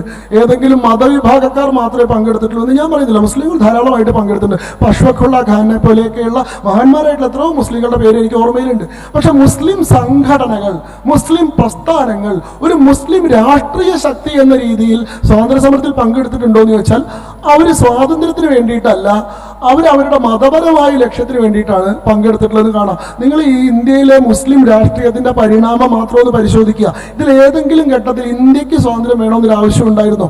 അവസാനം സ്വാതന്ത്ര്യം കയ്യിൽ കിട്ടിയെന്നായപ്പോൾ എന്താ ചെയ്തത്? മുസ്ലിങ്ങൾക്ക് വേണ്ടി പ്രത്യേക ഒരു രാഷ്ട്രം മേടിച്ച് പോവുക ചെയ്തു. പാകിസ്ഥാൻ എന്ന് പറയുന്ന രാഷ്ട്രം സ്വന്തമാക്കുക ചെയ്തു. ഇവിടെയുള്ള ഈ മുസ്ലിം രാഷ്ട്രീയവാദികൾ ഞങ്ങളാണ് നേടിത്തന്നത് സ്വാതന്ത്ര്യം എന്ന് പറയുമ്പോൾ നിങ്ങൾ നേടിയത് പാകിസ്ഥാന്റെ സ്വാതന്ത്ര്യമാണെന്ന് മാത്രമേ അവരോട് മറുപടി പറയാൻ സാധിക്കുകയുള്ളൂ. കാരണം ഇന്ത്യൻ സ്വാതന്ത്ര്യ പ്രസ്ഥാനത്തിൽ എല്ലാ കാലത്തും മുഖം തിരിഞ്ഞ് നിൽക്കുകയും ബ്രിട്ടീഷ് അനുകൂല നിലപാടെടുക്കുകയുമായിരുന്നു ഇന്ത്യയിലെ മുസ്ലിം രാഷ്ട്രീയ സംഘടനകൾ ചെയ്തത്. അത് തർക്കമില്ലാത്ത വസ്തുതയാണ്. നമ്മൾ 1857 മുതലാണ് ഇന്ത്യൻ സ്വാതന്ത്ര്യ മുന്നേറ്റത്തിന്റെ തുടക്കത്തെ കാണുന്നത്. ഈ 857 കലാപത്തിൽ രണ്ടു കൂട്ടരും ഒരുപോലെ പങ്കെടുത്തിട്ടുണ്ട്. അതിൻ്റെ വളരെ വൈകാരികമായിട്ടുള്ള നൈമിഷിക കാരണങ്ങളാൽ തുടങ്ങിയതാണെങ്കിലും അതിന് വലിയൊരു ബാക്ക്ഗ്രൗണ്ട് ഉണ്ട്. അതുകൊണ്ടാണ് അതിന് വലിയ ഫോളോയിങ് ഉണ്ടായത്. അതിൽ ഹിന്ദുക്കളുണ്ട്, മുസ്ലിങ്ങളുണ്ട്. പ്രത്യേകിച്ചും ഈ ഗൺ കാട്രിഡ്ജിന്റെ പ്രശ്നത്തിലൊക്കെ അതിൽ പശുവിൻ്റെ നെയ്യും പന്നിയുടെ നെയ്യും ഉപയോഗിച്ചിട്ടുണ്ടായിരുന്നു. പശു എന്ന് പറയുന്നത് ഹിന്ദുവിന് വിശുദ്ധമാണ്, പന്നി എന്ന് പറയുന്നത് മുസ്ലിമിന് ഹറാമുമാണ്. അപ്പോൾ രണ്ടുപേർക്കും ഈ കാട്രിഡ്ജ് കടിക്കാൻ പറ്റായി. ബ്രിട്ടീഷുകാരോടുള്ള പ്രശ്നം അതൊക്കെ അതിലുണ്ടായിട്ടുണ്ട്. ആ കലാപത്തിൽ ഹിന്ദു നേതാക്കന്മാർ റാണി ലക്ഷ്മിഭായ്, താന്തിയ തോപ്പി, അതേപോലെ തന്നെ പേഷ്വാ രണ്ടാമൻ, അങ്ങനെയുള്ള ധാരാളം പേര് പങ്കെടുത്തിട്ടുണ്ട്. അതേപോലെ തന്നെ മുസ്ലിം രാജാക്കന്മാരെയും നമുക്ക് നിരവധിയായിട്ട് കാണാൻ സാധിക്കും. ബഹദൂർ ഷാ സഫറിനെയാണല്ലോ ഈ 1857 റിവോൾട്ട് കഴിഞ്ഞപ്പോൾ ഡൽഹിയിൽ കൊണ്ടുപോയിട്ട് ഇന്ത്യയുടെ സുൽത്താനായിട്ട് അവരോധിച്ചത്. ഈ റിവോൾട്ട് നടത്തിയിട്ടുള്ള ആളുകൾ ബഹദൂർ ഷാ സഫറിനെയാണ് സുൽത്താനായിട്ട് അവരോധിച്ചത്. അപ്പോൾ അത് ഹിന്ദുക്കളും മുസ്ലിങ്ങളും ഒന്നിച്ച് നടത്തിയിട്ടുള്ള ഒരു സമരമാണ്. അത് വളരെ ബ്രൂട്ടലായി സപ്രസ് ചെയ്യപ്പെട്ടു. ആ സപ്രസ് ചെയ്തതിന് ശേഷം കമ്പനി റൂൾ ഇന്ത്യയിൽ അവസാനിച്ചു. 1858 മുതൽ ബ്രിട്ടീഷ് ക്രൗൺ നേരിട്ട് ഇന്ത്യ ഭരിക്കുന്ന ഫസ്റ്റ് ചാർട്ടർ പുറത്തു വരുന്ന 1858 വിക്ടോറിയ രാജ്ഞി ഇന്ത്യയുടെ ഭരണം നേരിട്ട് കൈയാളി. 1875 ആയപ്പോഴേക്കും വിക്ടോറിയ രാജ്ഞി ഇന്ത്യയുടെ ചക്രവർത്തിനിയായിട്ട് വാഴിച്ചു. അപ്പോൾ അതിനുശേഷം ഇന്ത്യയിലെ രാഷ്ട്രീയം ആണ് നമ്മൾ ഈ ആധുനിക ചരിത്രം ആയിട്ട് പറയുന്നത്. 1860 to 1947 വരെയുള്ള പീരീഡാണ്. ഈ സമയത്ത് ഇന്ത്യയിലെ മുസ്ലിം രാഷ്ട്രീയ പ്രസ്ഥാനങ്ങളുടെ നിലപാട് എന്തായിരുന്നു നോക്കിയാൽ മതി. ഈ റിവോൾട്ട് ഓഫ് 1857 കഴിഞ്ഞപ്പോൾ വളരെ ബ്രൂട്ടലായിട്ടുള്ള റിപ്രക്കഷൻസ് ഉണ്ടായി, സപ്രഷൻസ് ഉണ്ടായി. ഈ കലാപത്തിൽ പങ്കെടുത്തിട്ടുള്ള ആളുകളെ മുഴുവൻ ബ്രിട്ടീഷുകാർ വളരെ സംശയത്തോടു കൂടി നോക്കുന്ന, അവരെ ഹൈ പോസ്റ്റുകളിൽ നിന്ന്, പദവികളിൽ നിന്ന്, സ്ഥാനങ്ങളിൽ നിന്ന് മാറ്റി നിർത്തുന്ന സാഹചര്യം ഉണ്ടായി. ഇതിൽ തന്നെ മുസ്ലിം വിഭാഗങ്ങൾക്ക് കൂടുതലായിട്ടുള്ള റിപ്രക്കഷൻ നേരിടേണ്ടി വന്നു. കാരണം മുഗൾ ഭരണത്തിന്റെ തുടർച്ച സ്ഥാപിക്കാനുള്ള ഒരു ശ്രമമായിട്ടാണ് ബ്രിട്ടീഷുകാർ അതിനെ കണ്ടത്. ബഹദൂർ ഷാ സഫറിനെയാണല്ലോ റീഇൻസ്റ്റേറ്റ് ചെയ്തത്. അതുകൊണ്ട് മുഗൾ ഭരണത്തിന്റെ തുടർച്ച സ്ഥാപിക്കാനുള്ള ശ്രമമാണെന്നും ഇവിടുത്തെ മുസ്ലിങ്ങൾ ബ്രിട്ടനെതിരെ കലാപത്തിന് സന്നദ്ധരാണ് എന്നുള്ളൊരു മെസ്സേജ് അത് കൺവേ ചെയ്തു. അതുകൊണ്ട് തന്നെ വളരെ വിവേചനപരമായ ഒരു സമീപനം അവരോടുണ്ടായി. മുസ്ലിം സമൂഹത്തിന്റെ മനസ്സിൽ അത് ഉണ്ടാക്കിയത് ഞങ്ങൾ കലാപത്തിൽ പങ്കെടുത്തുകൊണ്ട് ഞങ്ങൾക്ക് മാത്രം നഷ്ടം സഹിക്കേണ്ടി വന്നു, ഹിന്ദുക്കൾക്ക് ഞങ്ങളുടെ അത്ര വലിയ നഷ്ടങ്ങൾ സഹിക്കേണ്ടി വന്നില്ല. കലാപത്തിൽ പങ്കെടുത്തു, കലാപം ജയിച്ചതുമില്ല, നമുക്കിപ്പോൾ നല്ല ജോലിയോ നല്ല വിദ്യാഭ്യാസമോ നല്ല അവസരങ്ങളോ കിട്ടാത്ത സാഹചര്യം ഉണ്ടെന്നായി. അവിടെ തൊട്ട് ഇന്ത്യയിലെ മുസ്ലിം രാഷ്ട്രീയം മാറുകയാണ്. പിന്നീട് ബ്രിട്ടീഷുകാരുടെ പ്രീതി പിടിച്ചു പറ്റാൻ അവരോട് ഏറ്റവും വിധേയത്വം ഉള്ളവരാണ്, അവരോട് ഏറ്റവും ലോയൽ ഞങ്ങളാണ്, നിങ്ങൾ ഞങ്ങളെ അവിശ്വാസത്തോടു കൂടി കാണരുത്, ഞങ്ങളെ നിങ്ങൾ ചേർത്ത് നിർത്തണം, ഞങ്ങൾ എന്നും നിങ്ങളുടെ വിശ്വസ്തരായിരിക്കും എന്ന് കൺവേ ചെയ്യാനാണ് ഇന്ത്യയിലെ മുസ്ലിം പൊളിറ്റിക്സ് ശ്രമിക്കുന്നത്. 1860 sir Syed Ahmad Khan loyal Mohammedans of India എന്ന് പറയുന്ന പുസ്തകം എഴുതുന്നുണ്ട്. Loyal Mohammedans of India. ആ പുസ്തകം വിശദീകരിക്കുന്നത് എത്രത്തോളം ലോയലാണ് യഥാർത്ഥത്തിൽ ബ്രിട്ടീഷ് ക്രൗണിനോട് ഇന്ത്യൻ മുസ്ലിങ്ങൾ. ഇത്രയും വിശ്വസ്തരായിട്ടുള്ള ആളുകളെ നിങ്ങൾ ഒഴിച്ചു നിർത്തുന്നത് ശരിയല്ല, അവരെ കൂടി നിങ്ങൾ പരിഗണിക്കണം എന്നാ. 1875 അലിഗർ മുസ്ലിം സർവകലാശാല സ്ഥാപിക്കുന്നത് സർ സയ്യിദ് അഹമ്മദ് ഖാനാണ്. എന്തിനാ അലിഗർ മുസ്ലിം സർവകലാശാല സ്ഥാപിക്കുന്നത്? മുസ്ലിങ്ങൾക്കിടയിൽ ഇംഗ്ലീഷ് വിദ്യാഭ്യാസം പ്രചരിപ്പിക്കാൻ. അവർക്കിടയിൽ ഇംഗ്ലീഷ് വിദ്യാഭ്യാസവും യൂറോപ്യൻ രീതികളും പ്രചരിപ്പിച്ചാൽ മാത്രമേ ബ്രിട്ടീഷുകാരുമായിട്ട് നല്ല സൗഹൃദവും സഹവർത്തിത്വവും അവർക്ക് സാധ്യമാവുള്ളൂ. അപ്പോൾ മാത്രമേ മുസ്ലിങ്ങൾക്ക് വേണ്ടത്ര ഭരണത്തിൽ റെപ്രസെന്റേഷൻ കിട്ടുള്ളൂ എന്നാണ്. ചില ആളുകൾ പറയുന്നുണ്ടല്ലോ, ബ്രിട്ടീഷ് വിരോധം കൊണ്ട് ഇംഗ്ലീഷ് പഠിക്കാതെയാണ് മലബാറിലെ മാപ്പിളമാർ ഇംഗ്ലീഷ് പഠിക്കാതെയായത്. ബ്രിട്ടീഷ് വിധേയത്വം കൊണ്ട് ഇംഗ്ലീഷ് പഠിപ്പിക്കാൻ വേണ്ടി സ്വന്തമായിട്ട് യൂണിവേഴ്സിറ്റി സ്ഥാപിച്ച ചരിത്രം വരെ ഉണ്ട്. ആദ്യത്തെ വിക്ടോറിയ കോളേജ് സ്ഥാപിക്കുന്ന ആരാണ്? അതേപോലെ തന്നെ ആംഗ്ലോ മുഹമ്മദ് കോളേജ് സ്ഥാപിക്കുന്ന ആരാണ്? അലിഗർ മുസ്ലിം സർവകലാശാല സ്ഥാപിക്കുന്ന ആരാണ്? എന്തിനാണ് സ്ഥാപിക്കുന്നത്? ഈ അലിഗർ മുസ്ലിം സർവകലാശാലയിലെ ഫസ്റ്റ് ജനറേഷൻ വിദ്യാർത്ഥികളാണ് 1905 ഓൾ ഇന്ത്യ മുസ്ലിം ലീഗ് ഉണ്ടാക്കുന്നത്. ഓൾ ഇന്ത്യ മുസ്ലിം ലീഗ് എന്ന് പറയുന്നത് അലിഗർ മുസ്ലിം സർവകലാശാലയിലെ പ്രൊഡക്റ്റുകളുടെ ഉൽപ്പന്നമാണ്.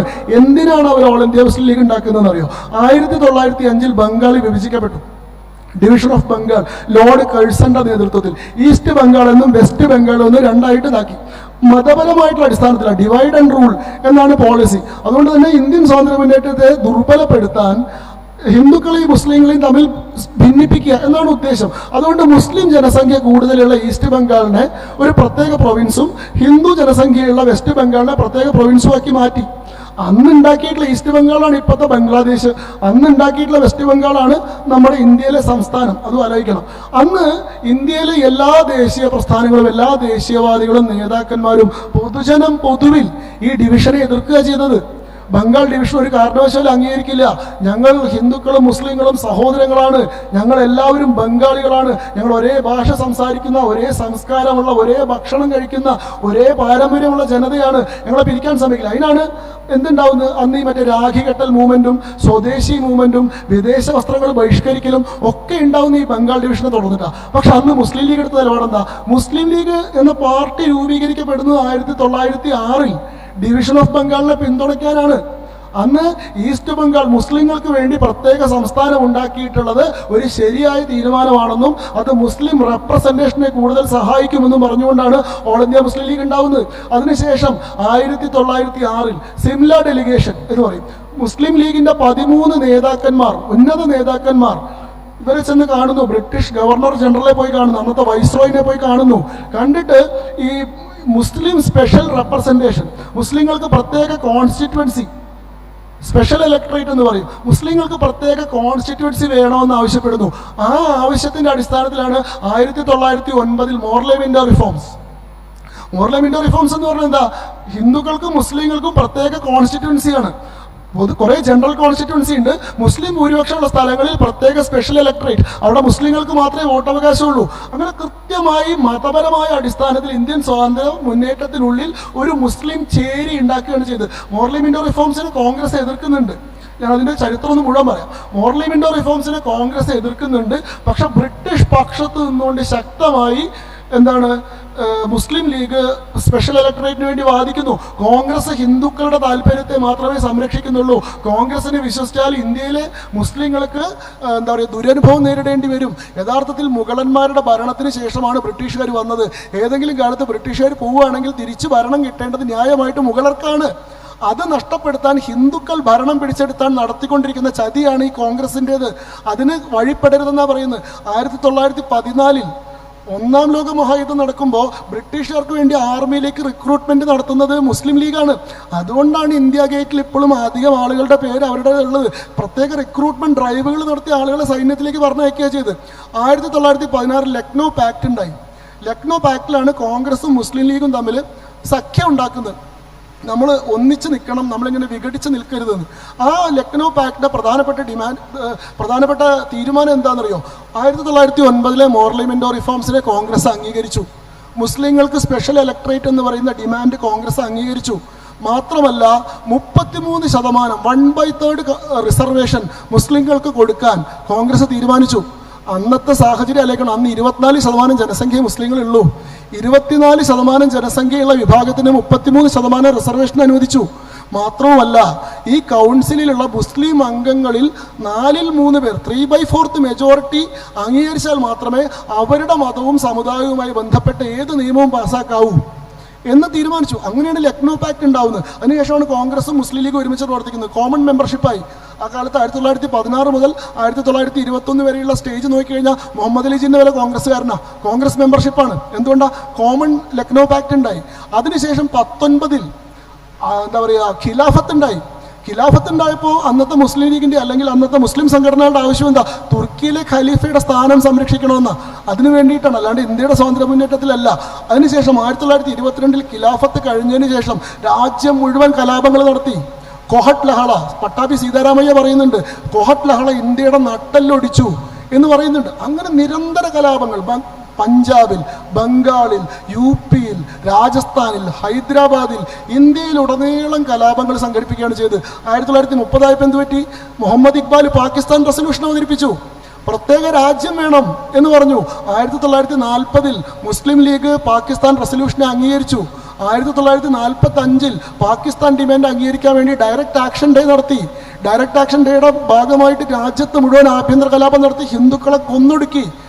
Great Calcutta killings, week of long knives, എന്താ പറയുക, അങ്ങനെയുള്ള ഒരുപാട് സംഭവങ്ങളുണ്ട് ബംഗാളിൽ നടന്നിട്ടുള്ള.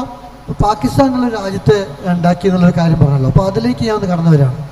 പാകിസ്ഥാൻ എന്നൊരു രാജ്യം അല്ലെങ്കിൽ ഒരു രാഷ്ട്രം തന്നെ ഉണ്ടാക്കിയെടുത്ത് അവിടേക്ക് ഒരു ജനത, ഒരു മതവിഭാഗത്തിൽപ്പെട്ടവരെല്ലാം തന്നെ മാറുന്നു.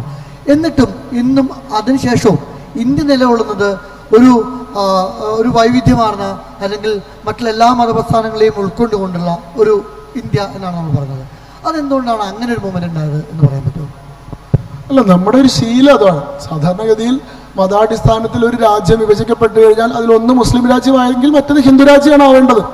പക്ഷേ നമ്മുടെ ശീലം എന്ന് പറയുന്നത് ഉൾക്കൊള്ളേണ്ടതും സഹവർത്തിത്വത്തിൻ്റെതുമാണ്, കിട്ടിയാൽ പഠിക്കായ്മയുടെയുമാണ്. കുറച്ച് തന്നെ പറഞ്ഞ പോലെ ഇപ്പോൾ മോദി അടക്കം ഈ പറഞ്ഞ എല്ലാം വിട്ടുകൊടുക്കുന്ന ഒരു ഇതായിരുന്നു പണ്ട് തൊട്ടും.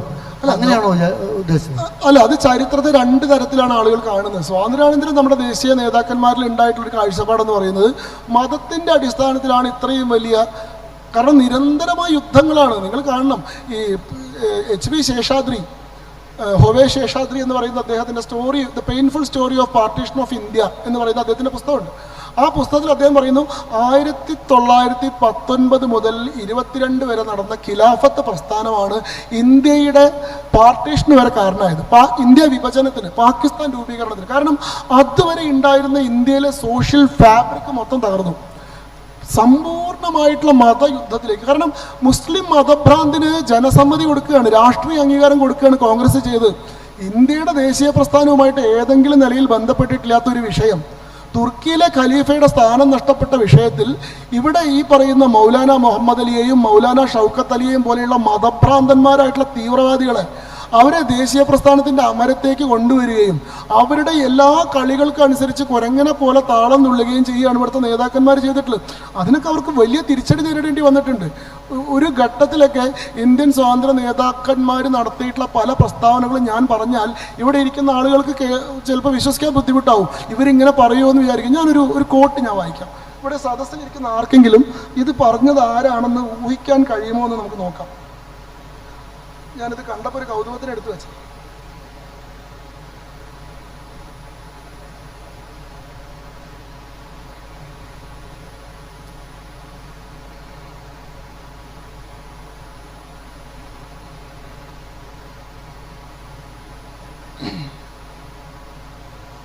നമുക്ക് ചരിത്രത്തിൽ ഓരോന്നും എത്ര വിശദമായിട്ടുണ്ടായിരുന്ന കാര്യങ്ങളെ എങ്ങനെയൊക്കെയാണ് വളച്ചൊടിച്ചത് എന്നുള്ള വളരെ വ്യക്തമായിട്ടുള്ള തെളിവുകളോടെയാണ് നമ്മൾ ഇന്നിവിടെ ഇരിക്കുന്നത്. ഇതൊക്കെ എന്തുകൊണ്ട് ഇത്രയും കാലം പുറലോകം അറിഞ്ഞില്ല എന്നുള്ള കാര്യങ്ങളാണ് ഇപ്പോൾ ശംഖു പറഞ്ഞുകൊണ്ടിരിക്കുന്നത്. ഇത് 1924 ഏപ്രിൽ 18 ടൈംസ് ഓഫ് ഇന്ത്യയിൽ പ്രത്യക്ഷപ്പെട്ടിട്ടുള്ള ഒരു ലേഖനത്തിലെ ഒരു ഭാഗമാണ്. ഹിന്ദു മുസ്ലിം ഐക്യത്തെ അസാധ്യമാക്കുന്നതിൻ്റെ വളരെ പ്രധാനമായ ഘടകം മുസ്ലിങ്ങൾക്ക് ഏതെങ്കിലും ഒരു രാജ്യത്ത് മാത്രമായി തങ്ങളുടെ ദേശസ്നേഹം ഒതുക്കി നിർത്താൻ സാധ്യമല്ലെന്ന അംഗീകൃത സത്യമാണ്. ഏതെങ്കിലും മുസ്ലിം ശക്തി ഇന്ത്യയെ ആക്രമിക്കുന്ന അവസരമുണ്ടായാൽ അവർ പൊതുദേശത്തെ രക്ഷിക്കാൻ അയൽക്കാരായ ഹിന്ദുക്കളോടൊപ്പം നിൽക്കുമോ എന്ന് ഞാൻ അനേകം മുസ്ലിങ്ങളോട് തുറന്ന് അന്വേഷിച്ചിട്ടുണ്ട്. അവരിൽ നിന്ന് ലഭിച്ച മറുപടിയിൽ എനിക്ക് തൃപ്തിയില്ല. ഒരു പരിതസ്ഥിതിയിലും ഒരു മുഹമ്മദീയന് മറ്റൊരു രാജ്യത്തെയും മുഹമ്മദീയനെതിരെ നിൽക്കാൻ സാധ്യമല്ലെന്ന് മുഹമ്മദ് അലിയെ പോലെയുള്ളവർ പോലും പ്രഖ്യാപിച്ചിട്ടുണ്ട് എന്ന് എനിക്ക് ഉറപ്പു തരാൻ കഴിയും. ഇത്രയും ഇത് ഇന്ന് പറഞ്ഞാൽ വളരെ വളരെ ഇസ്ലാമോഫോബിക് ആയിട്ടുള്ള ഒരു പ്രസ്താവനയാണ്. ഇത് നടത്തിയത് ആരാണെന്ന് അറിയോ? ഇത് രവീന്ദ്രനാഥ ടാഗോർ പറഞ്ഞതാണ്. കലാപത്തിന് 1922 ഖിലാഫത്ത് പ്രസ്ഥാനത്തിന് ശേഷം ഈ രാജ്യത്തുണ്ടായിരുന്ന അവസ്ഥ എന്തായിരുന്നു എന്നാണ് ഞാൻ പറയുന്നത്. രവീന്ദ്രനാഥ ടാഗോറിനെ പോലെയുള്ള നേതാക്കന്മാർക്ക് പോലും അങ്ങനെ പറയേണ്ടി വന്നു. മിതവാദിയായിരുന്നു ഗോഖലെ, ഗോപാലകൃഷ്ണ ഗോഖലെയുടെ പ്രസ്താവനയുണ്ട്. 7 കോടിയോളം വരുന്ന ഇന്ത്യൻ മുസ്ലിങ്ങൾ പൂർണ്ണമായും ദേശീയാഭിലാഷത്തിനെതിരായി തീർന്നിരിക്കുന്നു എന്ന് സമ്മതിക്കാതെ വയ്യ. ചിത്തരഞ്ജൻ ദാസ്, കോൺഗ്രസിന്റെ 1922 കോൺഗ്രസിന്റെ സമ്മേളനത്തിലെ അധ്യക്ഷനായിരുന്ന ചിത്തരഞ്ജൻ ദാസ് പറയുന്നുണ്ട്, ഈ ഹിന്ദു മുസ്ലിം ഐക്യം എന്നതൊരു പൈപ്പ് ഡ്രീമാണ്, അത് ഈ രാജ്യത്ത് ഒരിക്കലും സാധിക്കുന്നതല്ല. ലാലാ ലജ്പത് റായ് ചിത്തരഞ്ജൻ ദാസിന് എഴുതുന്ന ഒരു കത്തുണ്ട്. ആ കത്തിൽ അദ്ദേഹം പറയുന്ന ഒരു വാചകം കൂടി ഞാൻ വായിക്കാം. ലാലാ ലജ്പത് റായ്, ഞാൻ നേരത്തെ പറഞ്ഞ ലാൽ ബാൽപാലിലെ ലാലാ ലജ്പത് റായ്, ഞാൻ ഹിന്ദുസ്ഥാനത്തെ 7 കോടി മുസ്ലിങ്ങളെ ഭയപ്പെടുന്നില്ല. എന്നാൽ ഹിന്ദുസ്ഥാനത്തെ 7 കോടിയോടൊപ്പം അഫ്ഗാനിസ്ഥാൻ, മധ്യേഷ്യ, അറേബ്യ, മെസപ്പൊട്ടോമിയ, തുർക്കി തുടങ്ങിയ രാജ്യങ്ങളിലെ ആയുധമേന്തിയ അതിഥികളും കൂടി ചേരുമ്പോൾ അപ്രതിരോധ്യമാവുമെന്ന് ഞാൻ വിചാരിക്കുന്നു. മുസ്ലിം നേതാക്കളെ വിശ്വസിക്കാൻ ഞാൻ തികച്ചും ഒരുക്കമാണ്. പക്ഷെ ഖുറാന്റെയും ഹദീസുകളുടെയും വിലക്കുകളെ എന്ത് ചെയ്യും? നേതാക്കൾക്ക് അവയെ അവഗണിക്കാൻ കഴിയില്ല. അപ്പോൾ നാം നശിക്കേണ്ടവരാണോ? അല്ലെന്നാണ് എനിക്ക് തോന്നുന്നത്. താങ്കളുടെ ഈ അഭിജ്ഞമായ മനസ്സും വിവേകം നിറഞ്ഞ മസ്തിഷ്കവും ഈ വിഷമത്തിൽ നിന്ന് കരകയറാൻ ഏതെങ്കിലും വഴി ഉണ്ടാക്കും എന്ന് ഞാൻ കരുതുന്നു.